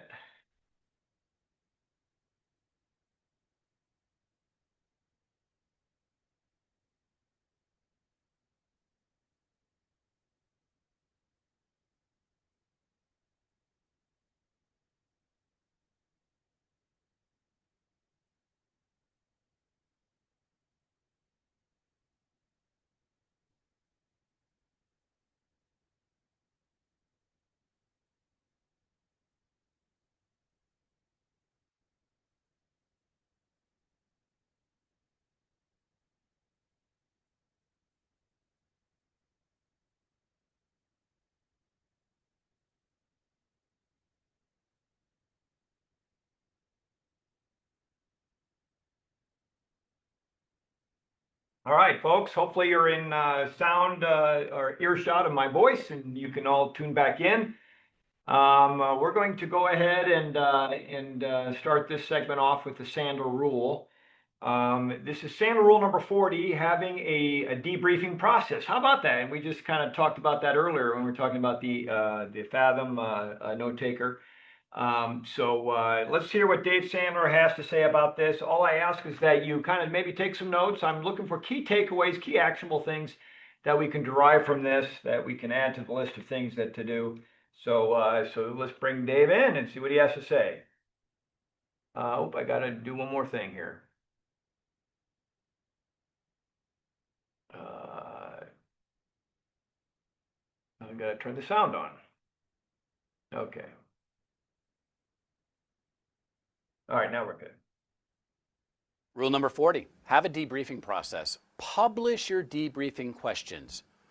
You know, so many times as sales leaders, we don't have a systematic process for many different things, but I'm going to suggest that you do have one for debriefing. Debriefing should not be a gotcha exercise, which looks like this. Salesperson comes back from a call and you say the following.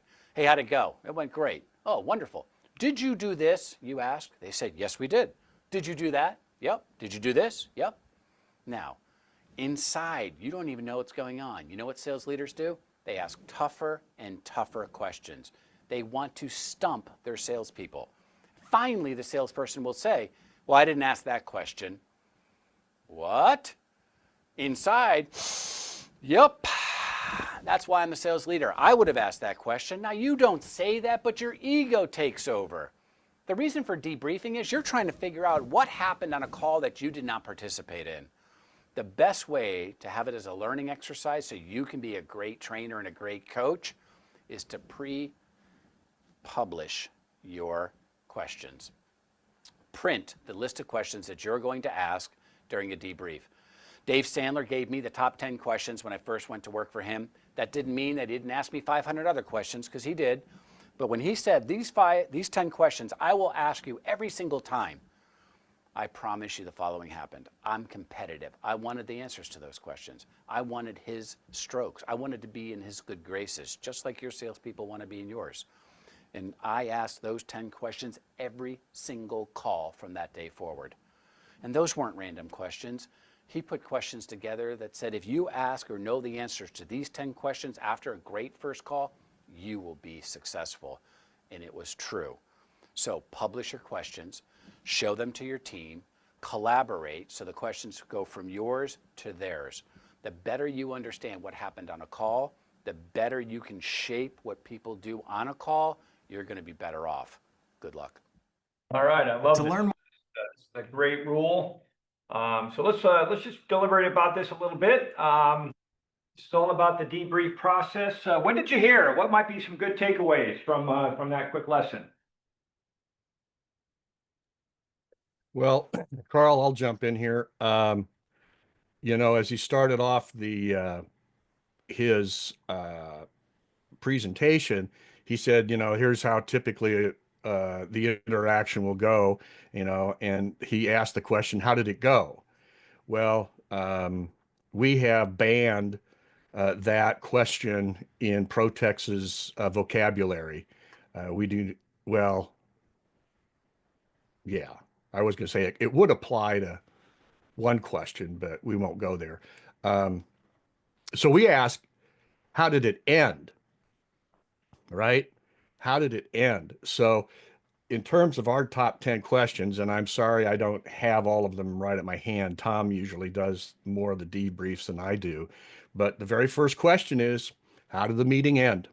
Not how did it go? How did the meeting end? Yeah, love it. Love it, because we want outcomes, and Sandler really makes it simple when it comes to outcomes. There's 4 possible. There's yeses, nos, maybes, clear next steps. And the answers we're looking for are yeses, nos, and next steps. Maybes are failure. And our people know that going in, so if they know they're going to get asked, how did it end? So there's one question that they know they're going to get asked, and getting answers to that equals success. I love that. That's how he ended that. Getting answers to all the questions means that you have success. And from his experience being a direct report of Dave Sandler, he said it did mean success. So, and I love that. So what else did you hear? I don't know if this relates or not, but I was at a parents meeting at our school on Tuesday, and the school administrators, principals, that go? etc. That was good. No, it was yeah, it's good. They do it twice a year, but yeah, it's always fascinating.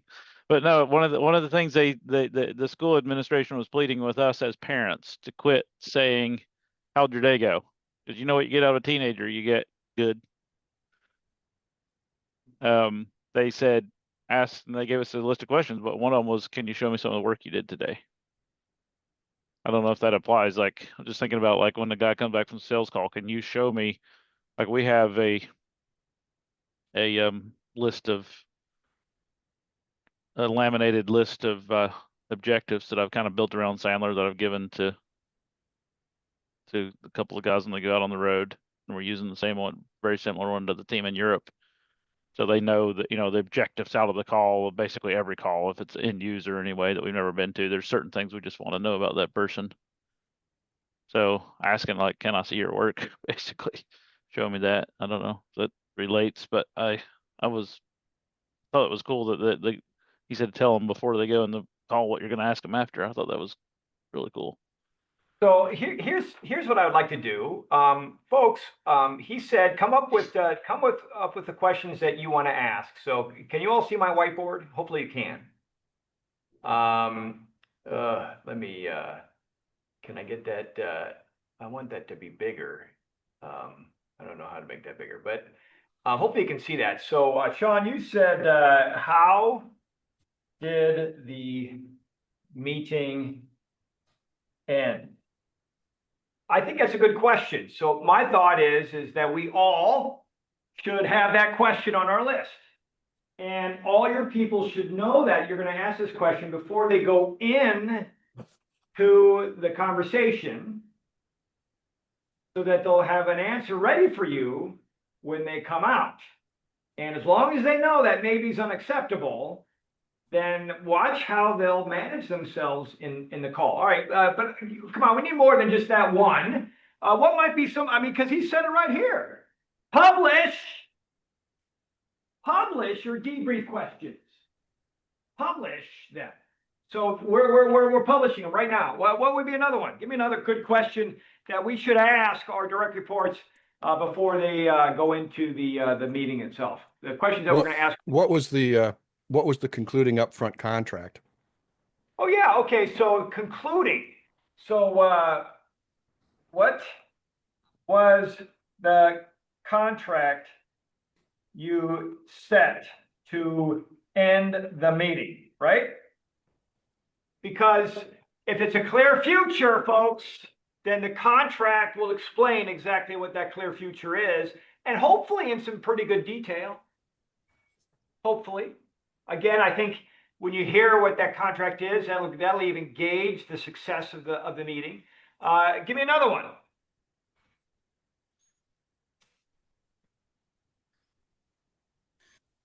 I just about always ask them what the close date is. What's the close date? Partly because our CRM demands it, but it's like, yeah, what's the closing date? Like, I mean, sometimes it's not always a. So I'm going to say that's a good one. I don't know how to word it or how to put it in there, but I want to know it anyway. Look, I think that's a good question. I am not going to put it to this list because I'm going to try to keep this list because you'll add your own based on your own culture, your own business. But I'm going to try to keep these questions kind of dialed into the Sandler methodology. Well, if does that conflict? Dive into that a little bit for me.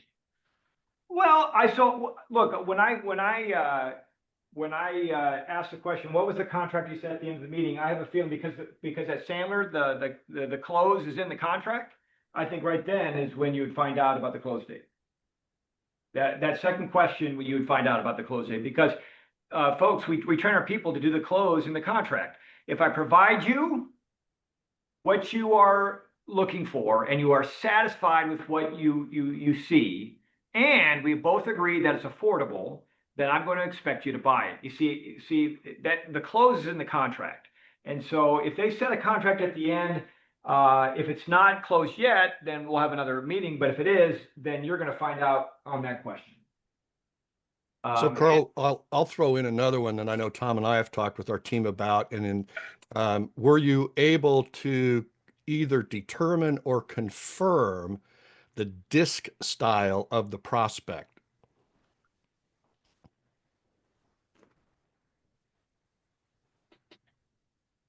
And why is that so important? Well, I think from a coaching perspective, if we know that we're dealing, well, I'll just use myself as an example. If we're dealing with a high I, let's make sure that maybe our C-type salesperson or our S-type salesperson is properly tuned into the cues that a high I would be receptive to, and that type of thing. And the same, all the quadrants, obviously, I'm just using myself as the example, but if we know what triggers, what things to say and what things not to say, how to say things and how not to say things, it just helps I think it just helps us in guiding the process forward. I love this question, because if I'm the direct report and I know my boss is going to ask me that, then I'm going to have to pay attention. Yep. I'm going to have to recognize that bonding and rapport is an important part of the sales process, perhaps the most important part, because without trust, there is no business. And this is a huge hack on how to build trust at a subconscious level. That's that emotional favor we can garner when they judge us. And as long as we're checking the boxes that they have, that the way we should be, we can build trust pretty quickly. So I love the question. That's a big one. All right, give me some more. Pain, budget, and decision are all three on my list, but it probably depends on if it's a first call or not. Yep. What pain did you uncover? And folks, there should be another question attached to that.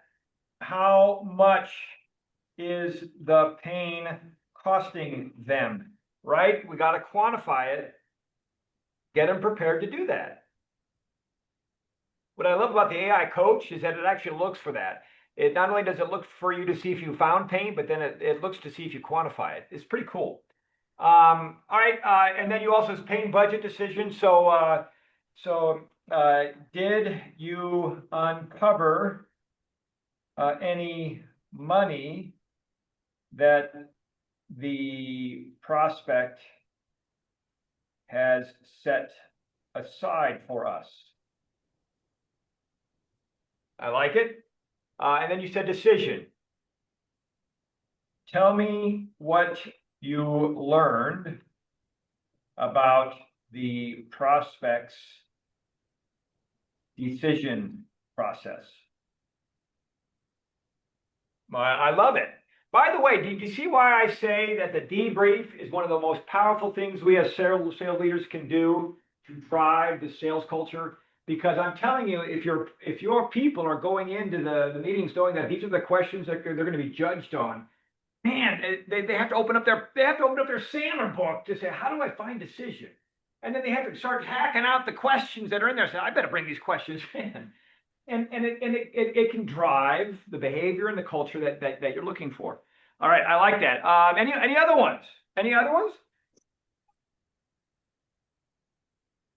I think it's a pretty good list. He said 10 questions. I don't think you need 10 questions. There's one more I'm going to add. Did you accomplish the objective that you set out to achieve? Right? Did we do it? Did we get it done? And perhaps the answers to the previous questions would tell you that, but I want to hear from them. Did you accomplish your objective? You know, Carl, I like that question. Could I just shade it just a tish? Sure. How did you accomplish the objective you set out to achieve? And the only reason I'm going to suggest that is because, given Dez's example of the school administrator, how was your day? Good. I mean, it lends itself to make sure that instead of a yes/no answer, it gives the cue to the salesperson, like, I better be able to tell how I accomplished it. You know, I set an upfront contract, that type of. Would you put if so how as the next question below it so that it's not a gotcha in case they didn't accomplish it? Yeah. I wouldn't have a problem with that. I wouldn't have. Or put it at the end. If we're publishing these ahead of time, right? And these are kind of the debrief points. So don't go off into the wild blue yonder until you can appreciate what questions you're going to have to, come back in your satchel with. Interesting. When Spin Selling did research on some of this stuff, trying to figure out, do open-ended questions or closed-ended questions work better in the buyer-seller dance? And they could not conclude. You would think that the narrative questions, the open-ended questions, would be better. And I would agree with that, by the way. But what they learned is that really good salespeople would ask closed-ended questions like, did you accomplish the objective? And then they would immediately follow that up with the open-ended. So they would accept good or yes. They said, all right, now explain to me how you did that. Yeah. So you can blend those two together, but point well taken.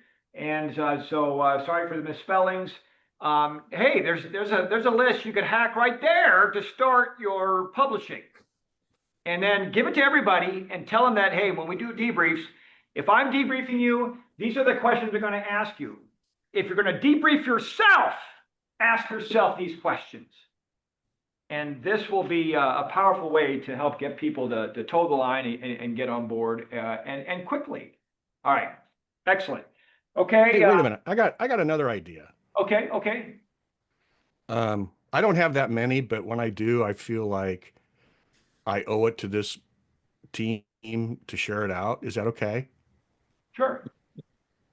Yeah. So would it be possible to train the Sandler AI personality to ask these questions in the batting cage so that the debrief is given to the AI for everyone to see, rather than just either have it be me or Tom?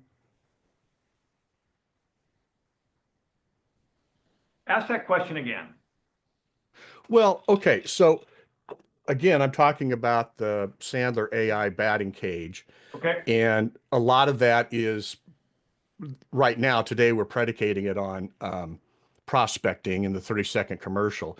But what if you could create the persona that prompts your top 6, top 10 debrief questions and has the salesperson interact with AI to determine how well they accomplished those particular points? I think you could do that. All right. Well, Tom and I are going to play with that then. I think right now, yeah, 'cause I think you can come up with you can build your own rubric. Right. And I think if you look at the rubrics that are in there, I think all the questions that are up there are covered. I think they're Okay. I think it judges you on how well you did with decision. It judges you how well you did with pain. It judges you on whether or not you quantified. And folks, if you're not familiar with this, the AI role play coach is just an AI tool where you dial in your customer, their background, their objections, and all that stuff, and then it will dialogue with you as if you're in the buyer seller dance. But it's all AI. You're in the batting cage. You're not actually with your prospect, and so this is how you can get some swings ahead of the call and get ready for some crazy pitches that might be thrown your way. So that's what that is, and so you can set up the judgment so that you could do let's do the discovery call. These are the 10 questions that we're going to be asking, and the rubric can score every one of those. Yeah. All right. We'll play with that. We either Tom or I'll report back. We'll play with I that. would love to get a report back on that. That would be good. All right. What else? What else did you hear there from Sandler rule number 40? Any other things in that?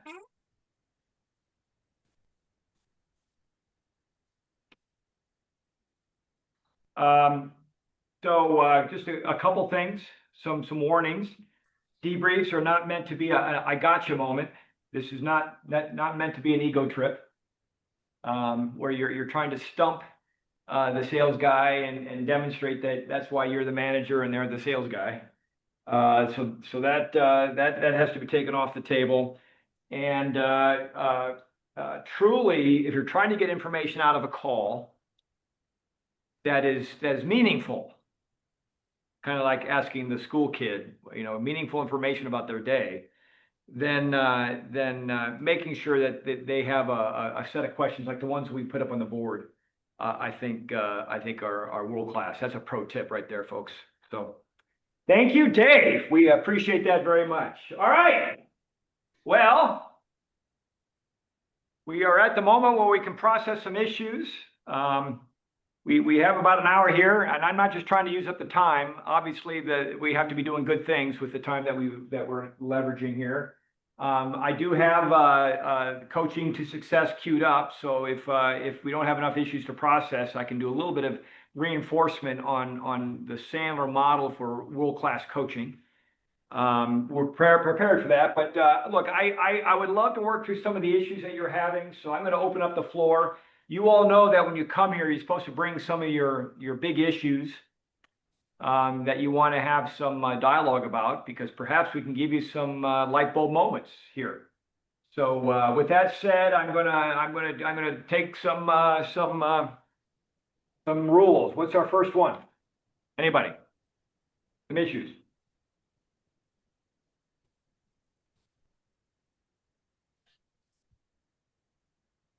I had maybe two, one that you told me to bring up, but my first one I think will tee into what you were going to do at the end anyway, which I hope you might get there, because I don't know if I can stay all the way to the end. But okay. I definitely was interested in what we had on the session on coaching the other day, just to understand a little bit difference about those 4 categories that we went through, breaking down the difference in mentoring and coaching and training. I don't think I'm good at any of those 3. I think I probably and I really didn't understand the difference between them all, and I would like to. So I hope we have some time to talk about that. I mean, supervisor, I think I understood, but the other 3 I'd like to understand better. All right. And then okay, go ahead. And what was your next one? Well, the other one was just about goal setting and daily habits.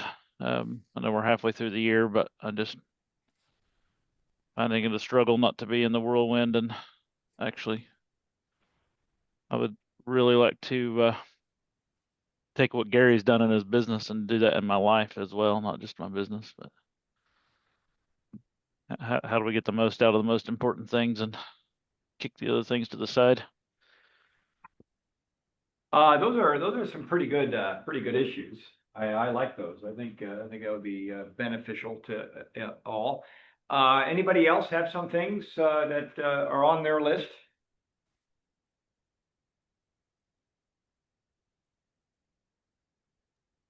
So Carl, we're launching a new product line this month. And It sounds like more. sounds like more. Yeah, Instead of less.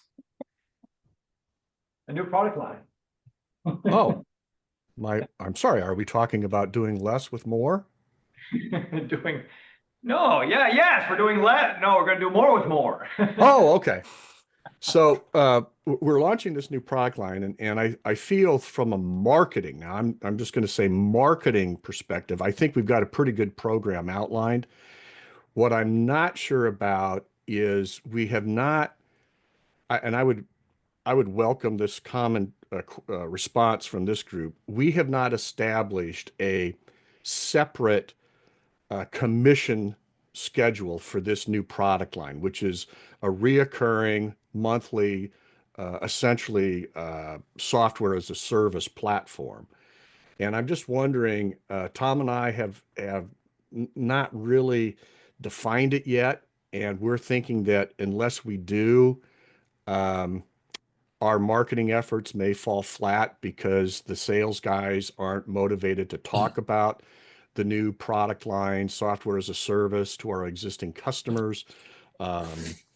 We have full control over the pricing, the price points for the product and the level of service that the customer wants. I'd just be curious to know if this group would establish a separate commission type schedule to incentivize the guys to really push this product. Yeah, that'd be a good discussion. And maybe John, you might even have some input on that since you have a gal that's selling technology. I would imagine that technology probably is a SaaS type component to it as well. So this could be good. Well, let's launch down this road here a little bit. And let's talk a little bit about these things, and we'll see where we're at when we're done. I think this might do it. So real quick on manager roles. So in our last instructor-led training, we talked about the manager roles, and so let me just put this up here on the screen so you can kind of see what Des was alluding to. Okay.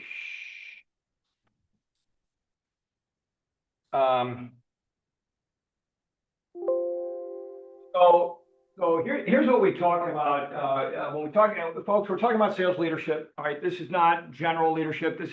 We're talking about the sales leader, and so what you have is you have blue and yellow different types of positions.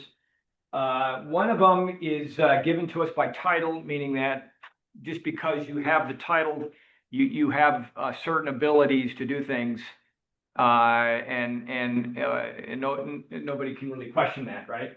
But the other ones then are really relational, meaning that they don't really work well if there isn't a relationship in place. So those are the four that Des was talking about: the supervisor, the trainer, the mentor, and then the coach. And then the question is, well, which hat do I wear, and how often do I wear it, right? So the exercise that I love to do here is to take a moment and I'll ask all of you to tell me what is it that you do when you show up to work, right? So you come to work on a typical day. What are some of the things that you're actually doing? The task. What's the tasking that you're doing? Give me some examples, and I'm going to put them up here on the board. What do you do? And I know I have some people that have multi-roles. Sean, I know you're a business owner, same with you, Gary, so there are probably some things that go beyond sales leadership. Maybe you too, Stuart.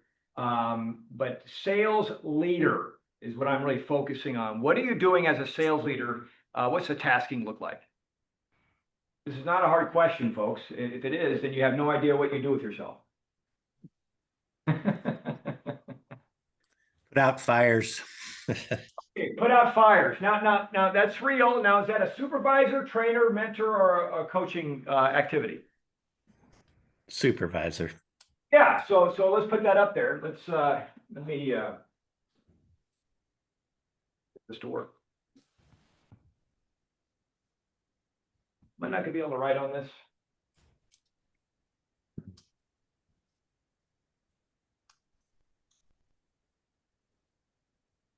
Well, anyway, I was gonna try to write that down there, but yeah, that's gonna be a supervisory role. Just give me another one. I would do one-on-ones with the staff or with the sales. Okay. group. So one-on-one meetings. Now, which hat are you wearing when you do that?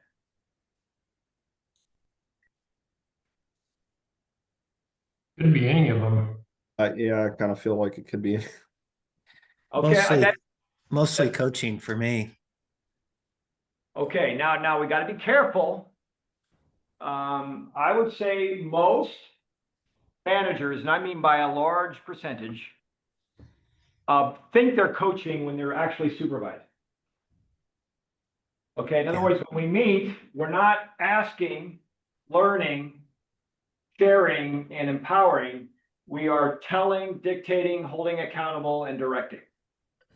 So you can have one-on-ones, but I bet you most of the time, the one-on-one actually falls up into the supervisory role. And the main reason is because most people really don't know how to have a coaching conversation. They understand what the word is, they understand what it means, but they don't have the skill set really to do coaching or even know what it means to actually do coaching. Okay. What else do we do? I'm thinking about myself for my management role. I'm probably mostly, I don't know if this goes between coaching and supervising, depends on the situation, but mostly just taking calls about calls. I mean, sales guy calls me right before he calls the customer and says, hey, I'm calling the customer and this is what I'm thinking about saying, or this is what I think is going to happen. So we do a lot of sort of like pre-call planning, but it's not very formal. Okay. I don't know what to call that. I mean, if he's saying, hey, am I able to discount this or whatever, question with customer, that would be supervisory, but I think lots of times it's probably somewhere between coaching and supervising. I don't know. Okay. That's a good observation. It probably falls somewhere in between. Yep. Other things that show up here are like meetings, emails, visiting with customers, pipeline management, right? Forecasting, CRM activity. And what happens a lot, folks, every time I've done this exercise, what happens a lot is we get this list of activity, and a vast majority of them falls under the supervisor, which is kind of the aha moment that is kind of the default de facto location we go to when we're not trying to be proactive in our management, because all the reactive activity is supervisory reactivity or activity. And human nature likes to be lazy, and reactive work is lazy work. So that's why a lot of it falls there. Coaching and mentoring and even training are more proactive. Now I know that there might come coaching moments that people call in or there's a situation, and you can coach in those moments, especially if you've gotten yourself trained up and prepared to know how to run those spontaneously. But I am here to tell you that the best kind of coaching is the coaching that is structured. If you want to coach your people, coach them on a schedule and on a structured agenda. And that will put you in the best position, not only to learn how to coach better and better and better, but to coach at all. If you're directly, so the one-on-ones, I think there should be different kinds. I think you should have a one-on-one that focuses on the pipeline, focuses on business, focuses on forecast, which is primarily going to be supervisory. And then you need to have coaching sessions that focus on the deals they're trying to close, the business situation that they're in, needs that they might have to develop and grow, and then at a strategic level, goals and visions and missions that they're trying to achieve, not only at work, but also in their personal life, right? So I think those are separate conversations. I don't think it works well when you're trying to blend supervisory stuff and coaching, because folks, the coaching relationship is supposed to be an equal business stature relationship. It is not supposed to be a one-up. The supervisor to direct report is a one-up relationship. That is a one-up, but if coaching is going to be impactful and effective, you can't leverage your authority in the conversation if you really want those conversations to produce and have good outcomes. Does that make sense, everybody? And that's why if you're in a supervisory role where you're taking this one-up position, rightfully so, hard to do coaching in that same conversation. Okay, for it to be effective. So that's why we love the idea of having it structured once a month, once a week, however you want to do it. Have an agenda, a method, a system, which we even have for you, and that makes that work out pretty well. By the way, question for you all: which hat do you think has the biggest impact on your ROI to the company?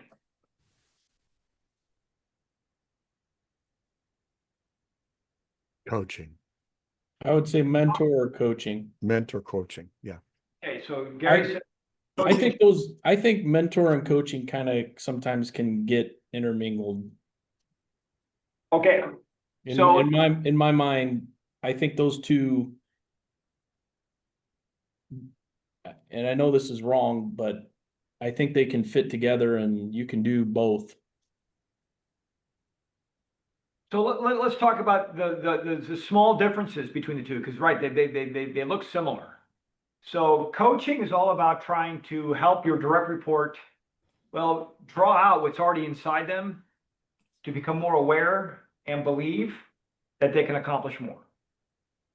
That's basically it.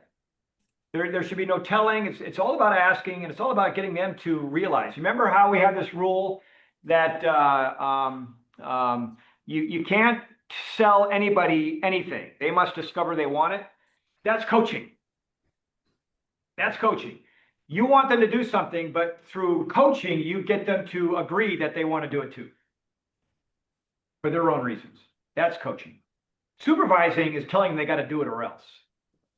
That's supervising. Okay. Now, what about mentoring? Is mentoring the same thing? Well, there's a little bit of a difference in that mentoring does have an objective that's more Emotional. well, I think it's more defined even. For example, when I'm coaching somebody, I just want them to improve. I want them to get better, and that's not necessarily objective. That's kind of an intangible. But when I'm mentoring, I think it's more tangible in that I am preparing somebody for more responsibility. I am acclimating a new person. Like sometimes when a new person comes on board, people will assign them mentors, and they're just colleagues that work with them. And what's the objective? To ramp them up and get them up to speed so they feel comfortable in the role, right? If you identify a talent in your business that you know is really good and really special, then the mentoring process, and I love this is why I think this is when it can really have huge ROI, is that you proactively engage a mentoring process for the purpose of preparing somebody for greater responsibility within the business. Right. And so if emotions drive behaviors, then I would see the mentoring process as you're kind of describing, and I don't mean to jump on your lines here, Carl. You're not. But as you're talking about it, I'm thinking about how I mentor my team.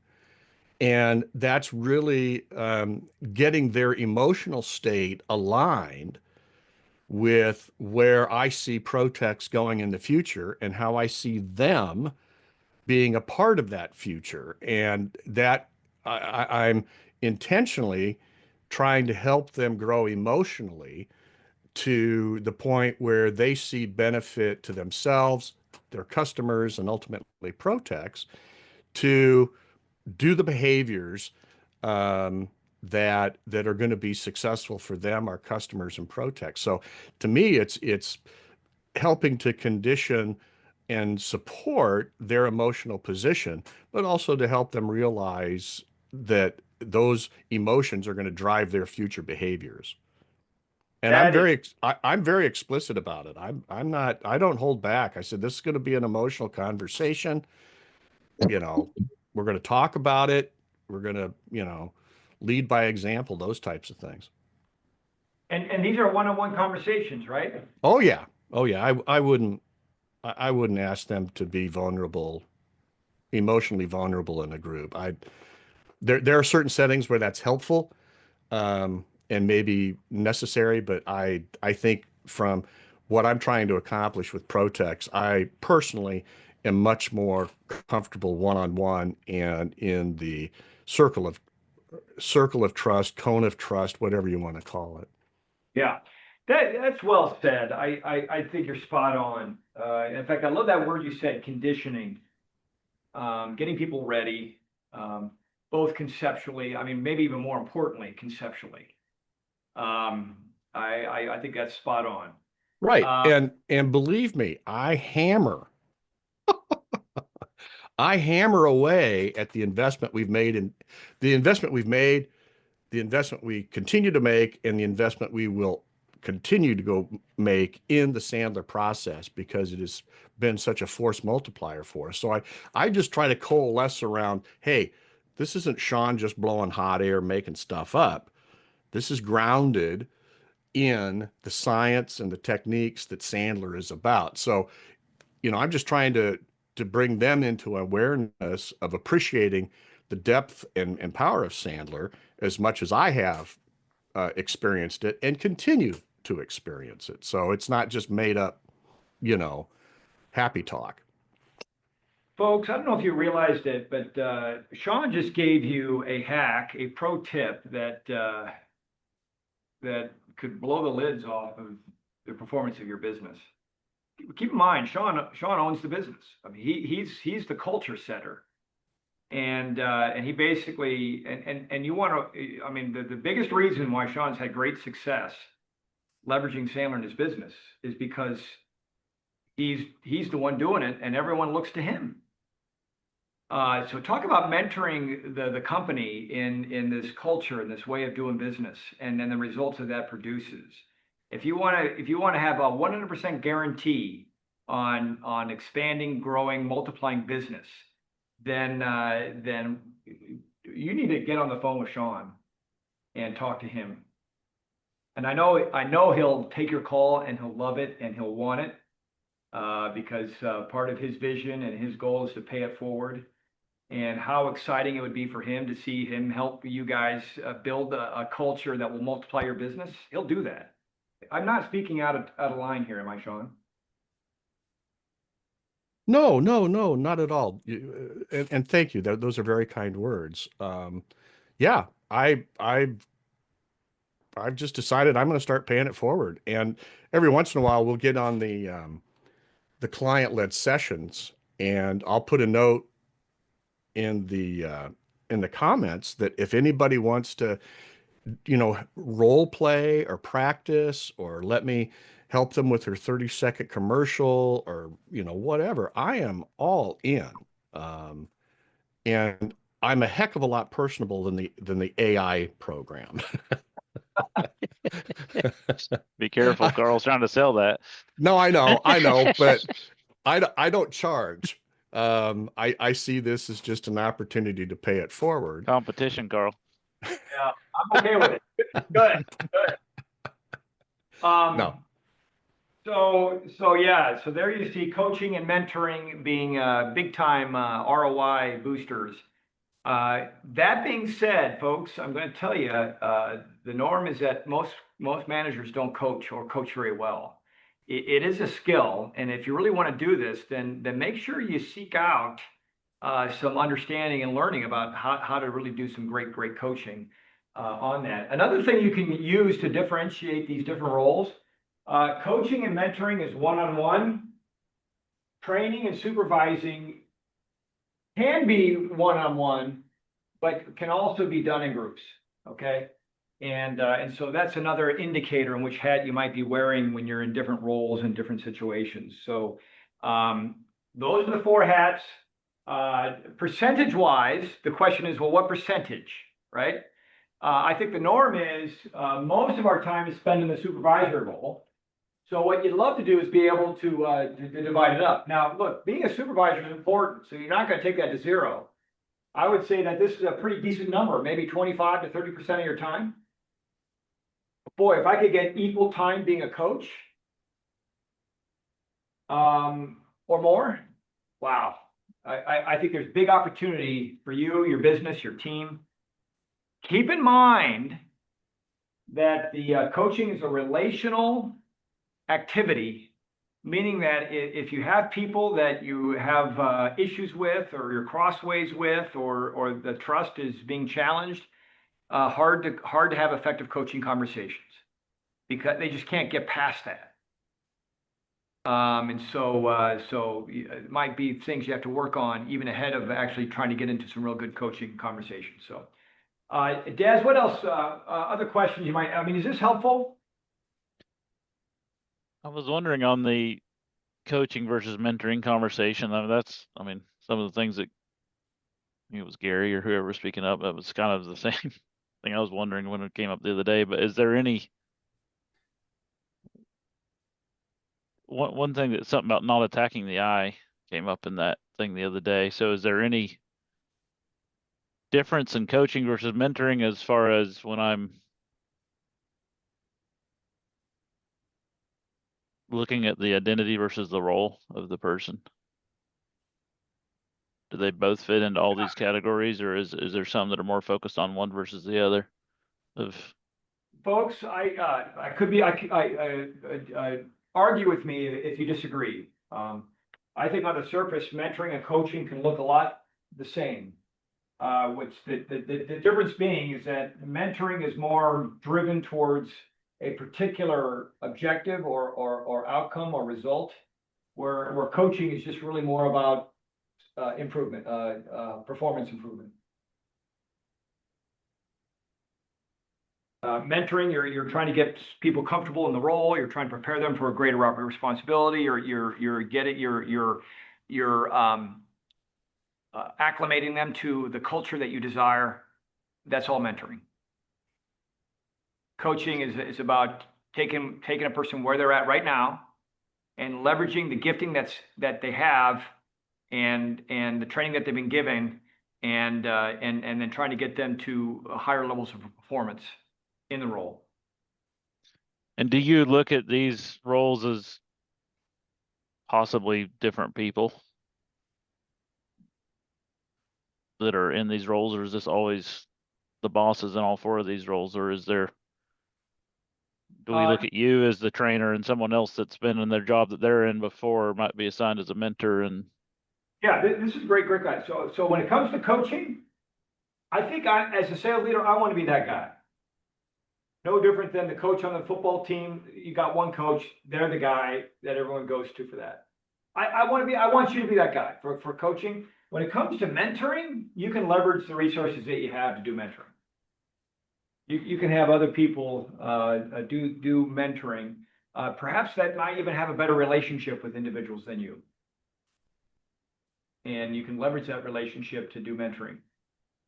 As long as we have good upfront contracts on the objectives and what you're trying to do and what the path looks like and perhaps the structure of that. Yeah, I think, Carl, sorry. I think that just what you said is that structure and the definition to make sure they understand the difference between the supervisor and the coach. Right? Yeah. Because all of a sudden, when you're trying to coach, sometimes it's easy to fall into that supervisory role. And then all of a sudden that coaching session is not what it was meant to be. And it just is a failure all the way around, because now you're a supervisor and they're viewing you as a supervisor and not a coach. And so having that definition and making sure they understand what that is and what you're trying to accomplish, I think is probably the most important part of it. That, hey, I'm not here as a supervisor, and we're going to have a coaching session, and just the definition and all that up front so they understand what it is. Yeah. And making sure you have a clear definition of what you're trying to accomplish. Because otherwise it's easy because you're doing both roles, right? And that supervisor role is easy to fall into Easy. just naturally because that's kind of what everybody understands and knows. The coaching piece is a little more,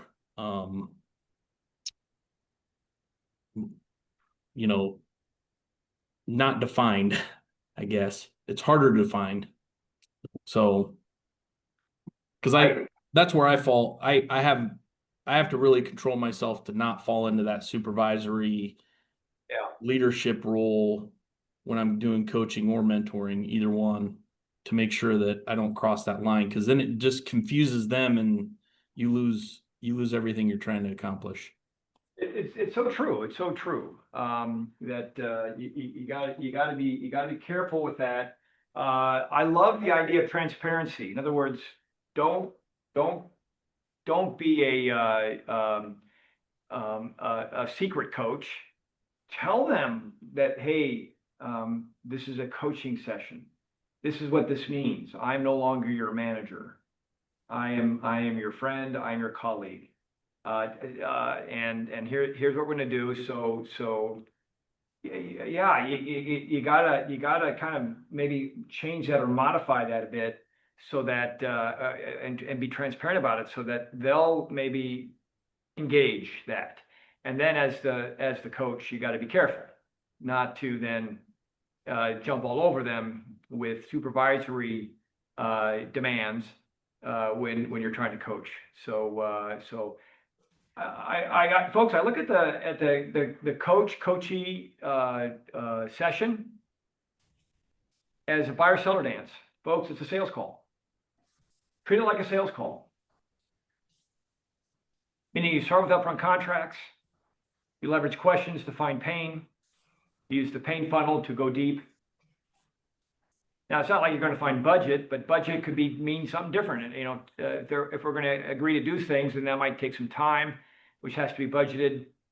And then decision is a commitment, getting commitment and buy-in and when and why and how, all of those decision things. So just treat it like a buyer-seller dance. Okay, today just paid for itself, Carl, with that comment. I had not thought about in my interactions of it. So yeah, this is why I hang around, because I continually learn this stuff, but I'd never thought about, doggone it. I'd never thought about leveraging the buyer seller dance in these one-on-one sessions. So thank you for that.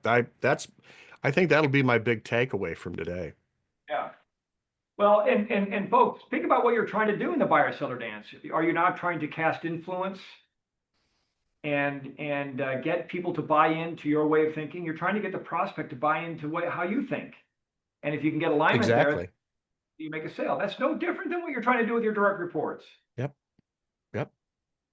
So why retrain you on everything, on a whole new way to do coaching when we've already trained you on how to do it? In other words, you already have the technical abilities from the boot camp and the sales reinforcement to do world-class coaching. You just got to leverage those things. Don't have to make it difficult, right?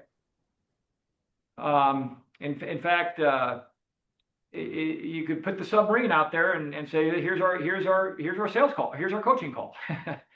Right? Rapport has to be there. Without it, doesn't work. Start with upfront contract and then just move through everything else. And I think you'll get good response and good outcomes from your direct reports on that. So Carl, not to put you on the spot, friend, but when you meet with Cliff, what's your posture? Are you looking at it more from a supervisory position, more from a trainer position, a mentoring position, a coach position? How do you, because he's your report, and I just, not to put you on the spot, and if you don't want to say, I will respect that, but I'm just be kind of curious how you approach those conversations with Cliff. Yeah. So Sean definitely is putting me on the spot here. And I'm a high D, Oh, I'm yeah. sure Gary would appreciate this. Cliff is kind of an S style. And I always go into it coaching. And then I start getting bugged, and I start getting bugged. I don't think I do it, Sean, I don't think I do a very good job. I know what I'm supposed to do, but my emotional intelligence is obviously not high enough to really do it well, because I end up doing supervisory stuff, I think. Well, you're among friends here. How can we help you, Carl, improve? Do you want to role play? No, I don't. Well, okay. I'm a trainer. I mean, right? I'm a trainer. That's what I am. No. You know, I ask a lot of questions. I wish I could get better results out of it. In other words, I wish Cliff would have more aha moments than he has in that process. And perhaps if I would do that better, then he would have those moments. So.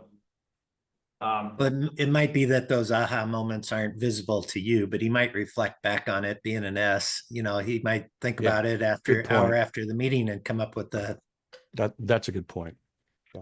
Could be, because when I think of an aha moment, I'm thinking of something that leads to direct action, that's more immediate, that let's go out and get it done, and he might be thinking about it differently. Again, why it's so important to have an appreciation of the people that you're coaching. In fact, earlier in May, in our instructor-led training, we talked about how to when coaching, to improve communication levels. And man, a lot of it was appreciating the disc style of the people that you're working with. Right. And then making the adjustments on their behalf. I go into always thinking that, and then always finding myself, slipping back. And I even try to ask for grace on that, because I know I'm doing it from Cliff. And I'm not sure if he gives it to me. Yeah, he gives it to me, I suppose. But So, Carl, do you think, and I appreciate your vulnerability, so thank you for letting me ask that question. But I've met several other Sandler trainers, thanks to you. But my sense is that their willingness to be vulnerable like that with their clients, like you're being with us, I just don't. Maybe I'm selling them short. You allow yourself to be vulnerable like this, and to me, that's one of the force multipliers in the association with you, because you're walking the walk too with us, right?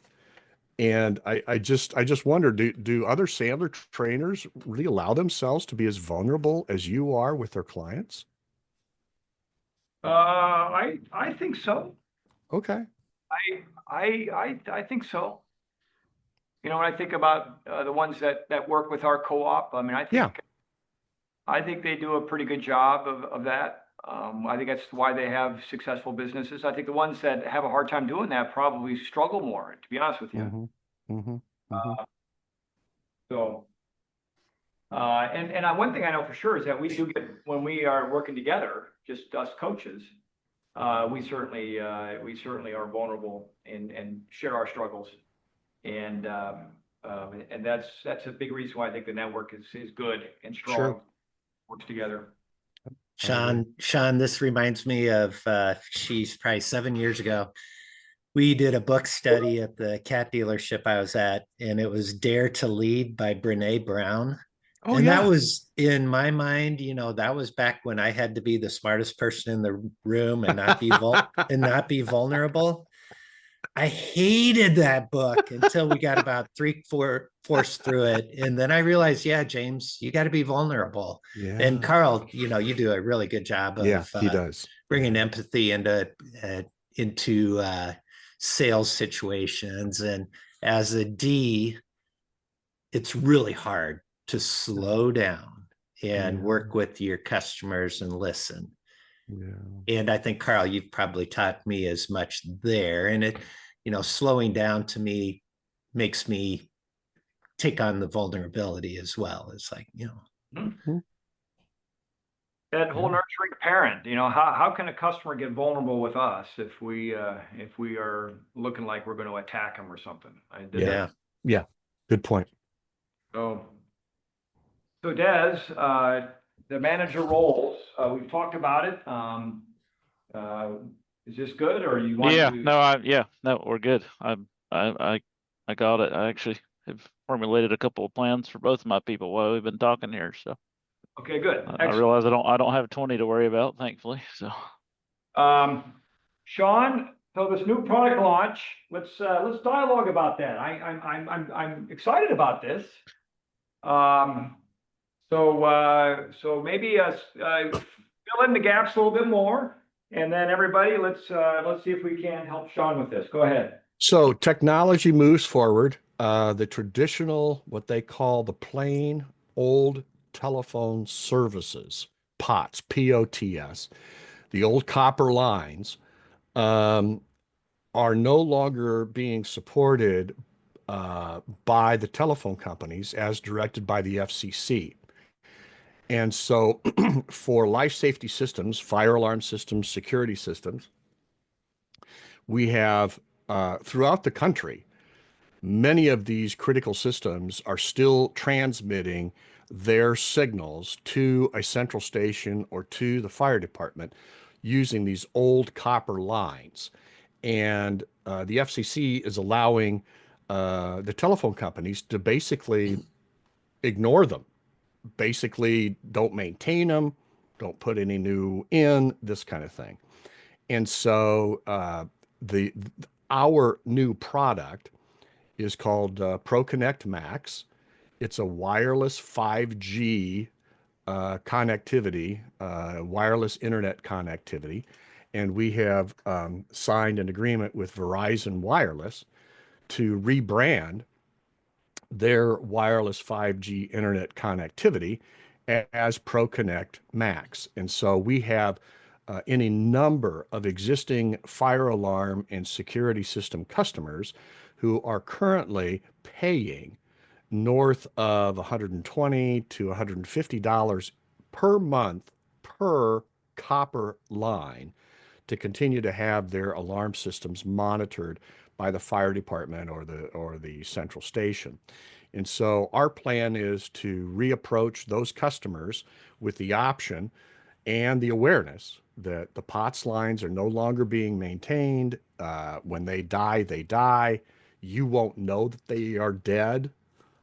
These kinds of things. And we're going back to them to say, hey, we can very easily replace those POTS copper lines with our wireless 5G service, and we can do it at a price point that's half.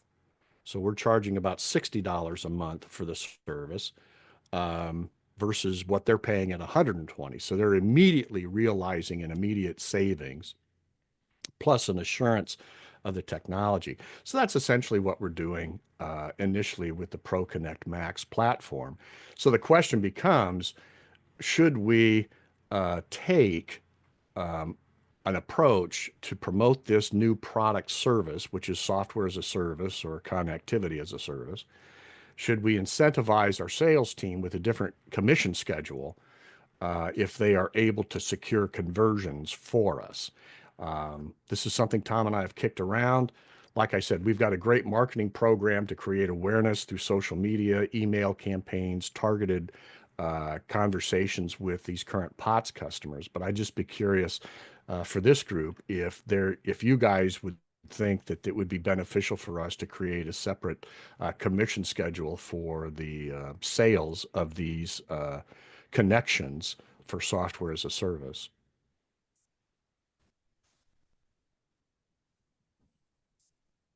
Questions, thoughts?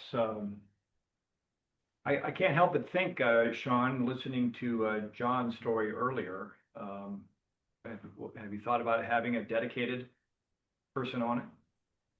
We have, yes, and that's what I appreciated about John's conversation, because I really listened into that, like, oh my gosh, here we are. And I just don't, yeah, but the the individual, if we were to go to that and focus on it, I guess I'm trying to ramp it up. So rather than funnel it to one individual, our thinking is let's just let all of our sales guys have access to this, selling this product line, because they're out in the field a lot more than the dedicated individual would be. Yeah. Sean, And maybe it's a split. I don't know. I Those just guys- open for ideas. do those guys, I mean, they're already in talking to the customers about, you know, I don't know exactly what you do, or I know it's monitoring and stuff, but they're already talking to the customers. So, I mean, I would put it on a separate sales commission and I mean, just let the guys go at it. Okay. Because I think that's going to incentivize them to put it in the forefront. And maybe it's something that you say, hey, the first year you're going to do, maybe it's a little richer than what you, Yeah. what Okay. you know, you back it off Yeah. year 2 or year Interesting. 3, or maybe you say, hey, once we hit X sales dollars or X profitability, you know, gross profit margin, you back it off or something like that to, because obviously you want to try to get as much Yeah, thank sales you. to start with, right? Yeah. Make it a little richer from that standpoint to say, hey, here's a little extra incentive to go push this Mm-hmm. up to X. I don't know Yeah. what that would look like, but something like that. We've done that with one of our divisions to say, hey, we want to try and garner some more sales. So, hey, Yeah. here's a little extra if we go out and get, you know, 2 customers or, Mm-hmm. you know, something like that. I don't know. Okay. No, thank you. I appreciate that. Sean, I James. got a question. Okay, buddy. We have both sales, new product sales, and product support reps, you know, like preventative maintenance contracts and things like Sure. that. And they're Sure. definitely on different commission plans. And that's almost what this is. And to me, how many phone lines would a typical customer have that you'd be converting over? 2. Only 2? Yeah. Okay. If I'm a equipment salesperson and I'm doing a $50,000 upgrade at a school or whatever, Mm-hmm. I don't want to poo-poo on the product, but you said $60 a month for the sale of this great new technology. So that's $720 a year. You pay the guy 5%. That's only $36 to sell one phone line. He's not going to sell these if he's got the opportunity to sell a whole alarm system. Am I wrong in understanding your quick little scenario? Well, and that's that, James. Thank you. That's essentially the crux of the issue. Do we want to bump that 5% to 25%? Yeah, and you said that, you know, it used to cost 120 and you're thinking of charging 60. And I Right. think a data line from Verizon is $10 a month. Mhm, So mhm. you've got plenty of room for margin there. Exactly. I think. Yeah, and that's what's kind of prompting this discussion between Yeah. Tom and myself. Is like, okay, we've got a little bit to work with. Do we want to make, and Gary, thank you. I had not thought about a timed, sequence, right? So the first year we're going to Yeah. go 25% or whatever number we decide on. Year 2, we back it down to 20 and, I like that idea. So thank you for that. I had not thought Well, of there it that you way. turn it into a renewal contract and you have an inside salesperson do it. And they make, and that we already $5 have. a contract. We already have an inside salesperson for all of our inspection contracts. So thank you. Now this is making a lot more sense. Doggone it, this day is paying for itself. I can't believe it. Don, one of the things that we do with our subscription service is they actually only make commission on the first year. The renewals are not commissioned out, but it's paid at a higher percentage. And 2, if they can get the transits to purchase, say, the Armor software and pay up front for 3 years, they get that percentage on all 3 years. But they have to Hello? pay for it up front, and then we pocket the money and have it sitting in an account to pay the renewals as they come up. So is that, do you get any resistance from customers wanting to prepay for 3 years? Nope. No, because like back, if you guys remember, T-Mobile bought out Sprint Uh-huh. And there was some massive price increases between what we used to do with Sprint versus what T-Mobile was able for us to do. We literally just go in and say, this will lock you down at your armor price for the next however many years you prepay for. And if there's a price increase, you know, we're hedging the bets that there won't be. But if there is, you know, plus or minus a certain percentage, we've got that money sitting in account drawing interest that will help Yeah. offset any increases. And then Thank you. apply it to I their renewals.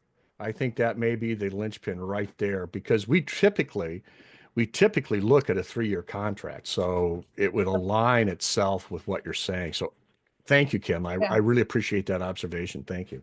The one thing that I would suggest, like we do a lot with RFPs, and we had this come up not very long ago where a customer prepaid for 5 years. It was part of their contract. And what we didn't do well of is stay in touch with that customer, because at the end of 5 years, the people that were there Yeah. now Okay. weren't there when the RFP was done, and all of a sudden Okay. they got a bill for $40,000 and had no idea Yeah. what it was for. Okay. Yeah. What I suggested to our team is that we still send out an invoice with a cost and then a line right below it saying prepaid ever Prepaid. date. Yeah. So that they're constantly getting an invoice reminding them that there is costs associated with it. They just already paid it.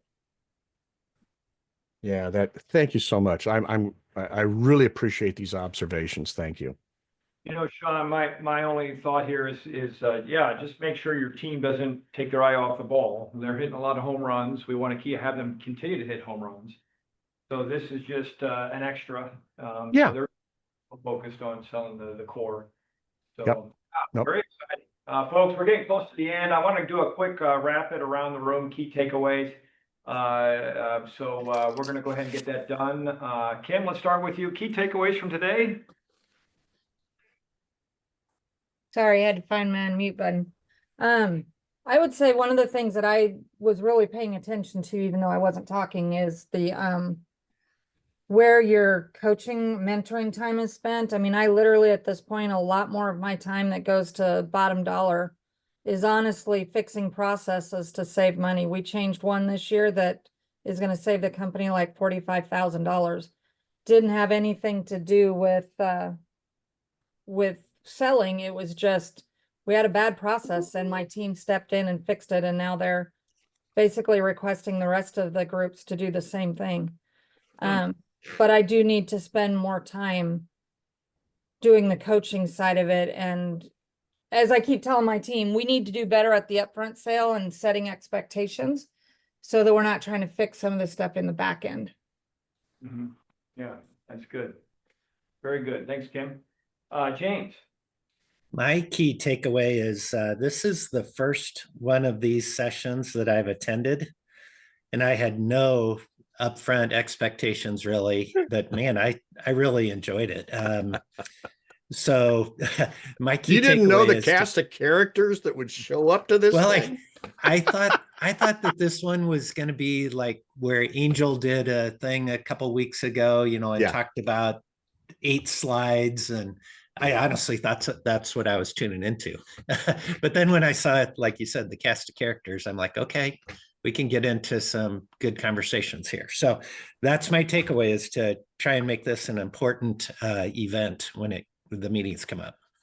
Yeah, good. Stuart. I kind of agree with James there. This has been interesting. So yeah, I'll try to come more prepared, but I do want to take away the debrief questions. Good. Yeah. I'm just trying to think about how to implement those into our CRM, I guess. So I love that. Yeah, put those in the CRM. So before they can move the deal forward, they got to have answers. I love that. Sean? Oh my gosh. Today really paid for itself. I always appreciate the wisdom of this group. You guys are just the absolute best. And I really I hope your appreciate wife got the basement cleaned up. Well, so I've been having to toggle in and out. The sewer guys are showing up, and I paid extra for them to run a video line because yes, I'm a high I, but my anal retentive nature of a D Yes, I want to see where that crap is at. So I've been having to toggle, but thank you for your concern. So 2 takeaways, actually. I really appreciated the idea of considering my one-on-one coaching mentoring sessions as the buyer seller dance. That was a revelation to me. So I appreciate that. And then I really appreciate your guys' observations regarding how I can approach incentivizing commissions on our new product line, ProConnect Max. So thank you for that. Excellent. Very good. John? Definitely rule 40 with the debrief for myself. We do these in a roundabout way, but not structured. And just the aha moment of like how you can encourage certain behaviors in your people's sales process by putting this in writing and they know it's coming. And then Stuart, great idea of getting it into the CRM. I was wondering how to effectively implement this as I oversee 3 divisional leaders, and holding them to accountability for this is equally as hard. And so I think that'll drive a lot of behaviors.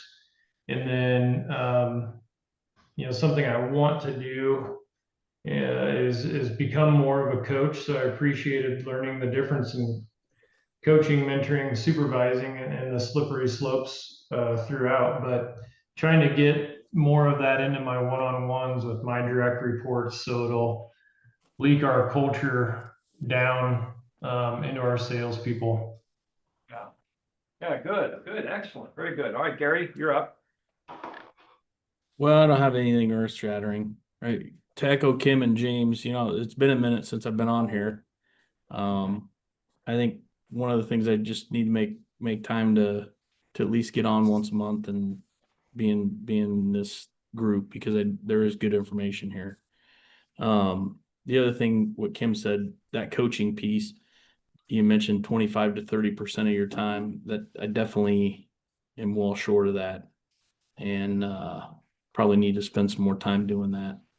So. Yeah, if we really believe it has the biggest impact on the ROI. If we knew that was the case, it wouldn't be hard to convince us to find the time to do that.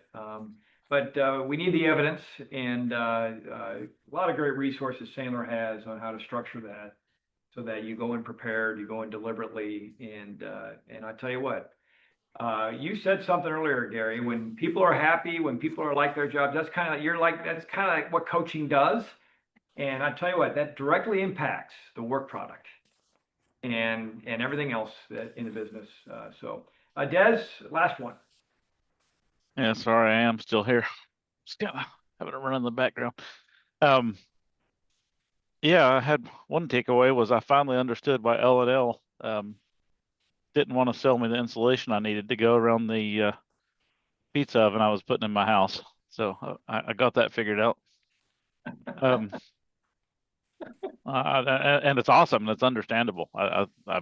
That seriously was actually a takeaway for me. So I've been thinking about our own business and what I could learn from Gary. I think that was huge. Going, less is more. So that was a big takeaway for me. Appreciate you coming on, Gary, and sharing that powerful testimony. That was a takeaway for me. So sorry about that. That's all right. I drove down to Kansas City, some building on the west side of downtown Kansas City, might even been KCK, but it was a big old brick building. It's been there 150 years. They sold me the piece I needed, and okay. I drove back home. Anyway, my other takeaway was just the coaching. So other people have talked about, but just to get that broken out into a separate one-to-one meeting and how to approach it. Excellent. Folks, great conversation this morning. We'll be back online in June, so that's 5 weeks away. So look forward to that. Appreciate all that you're doing. Hope you have a great month, and much success to you all. Happy Memorial Day. We'll see you next time, everyone. So long. Thank you all. Thanks, Carl. Thanks, everybody. So long, everybody. So long.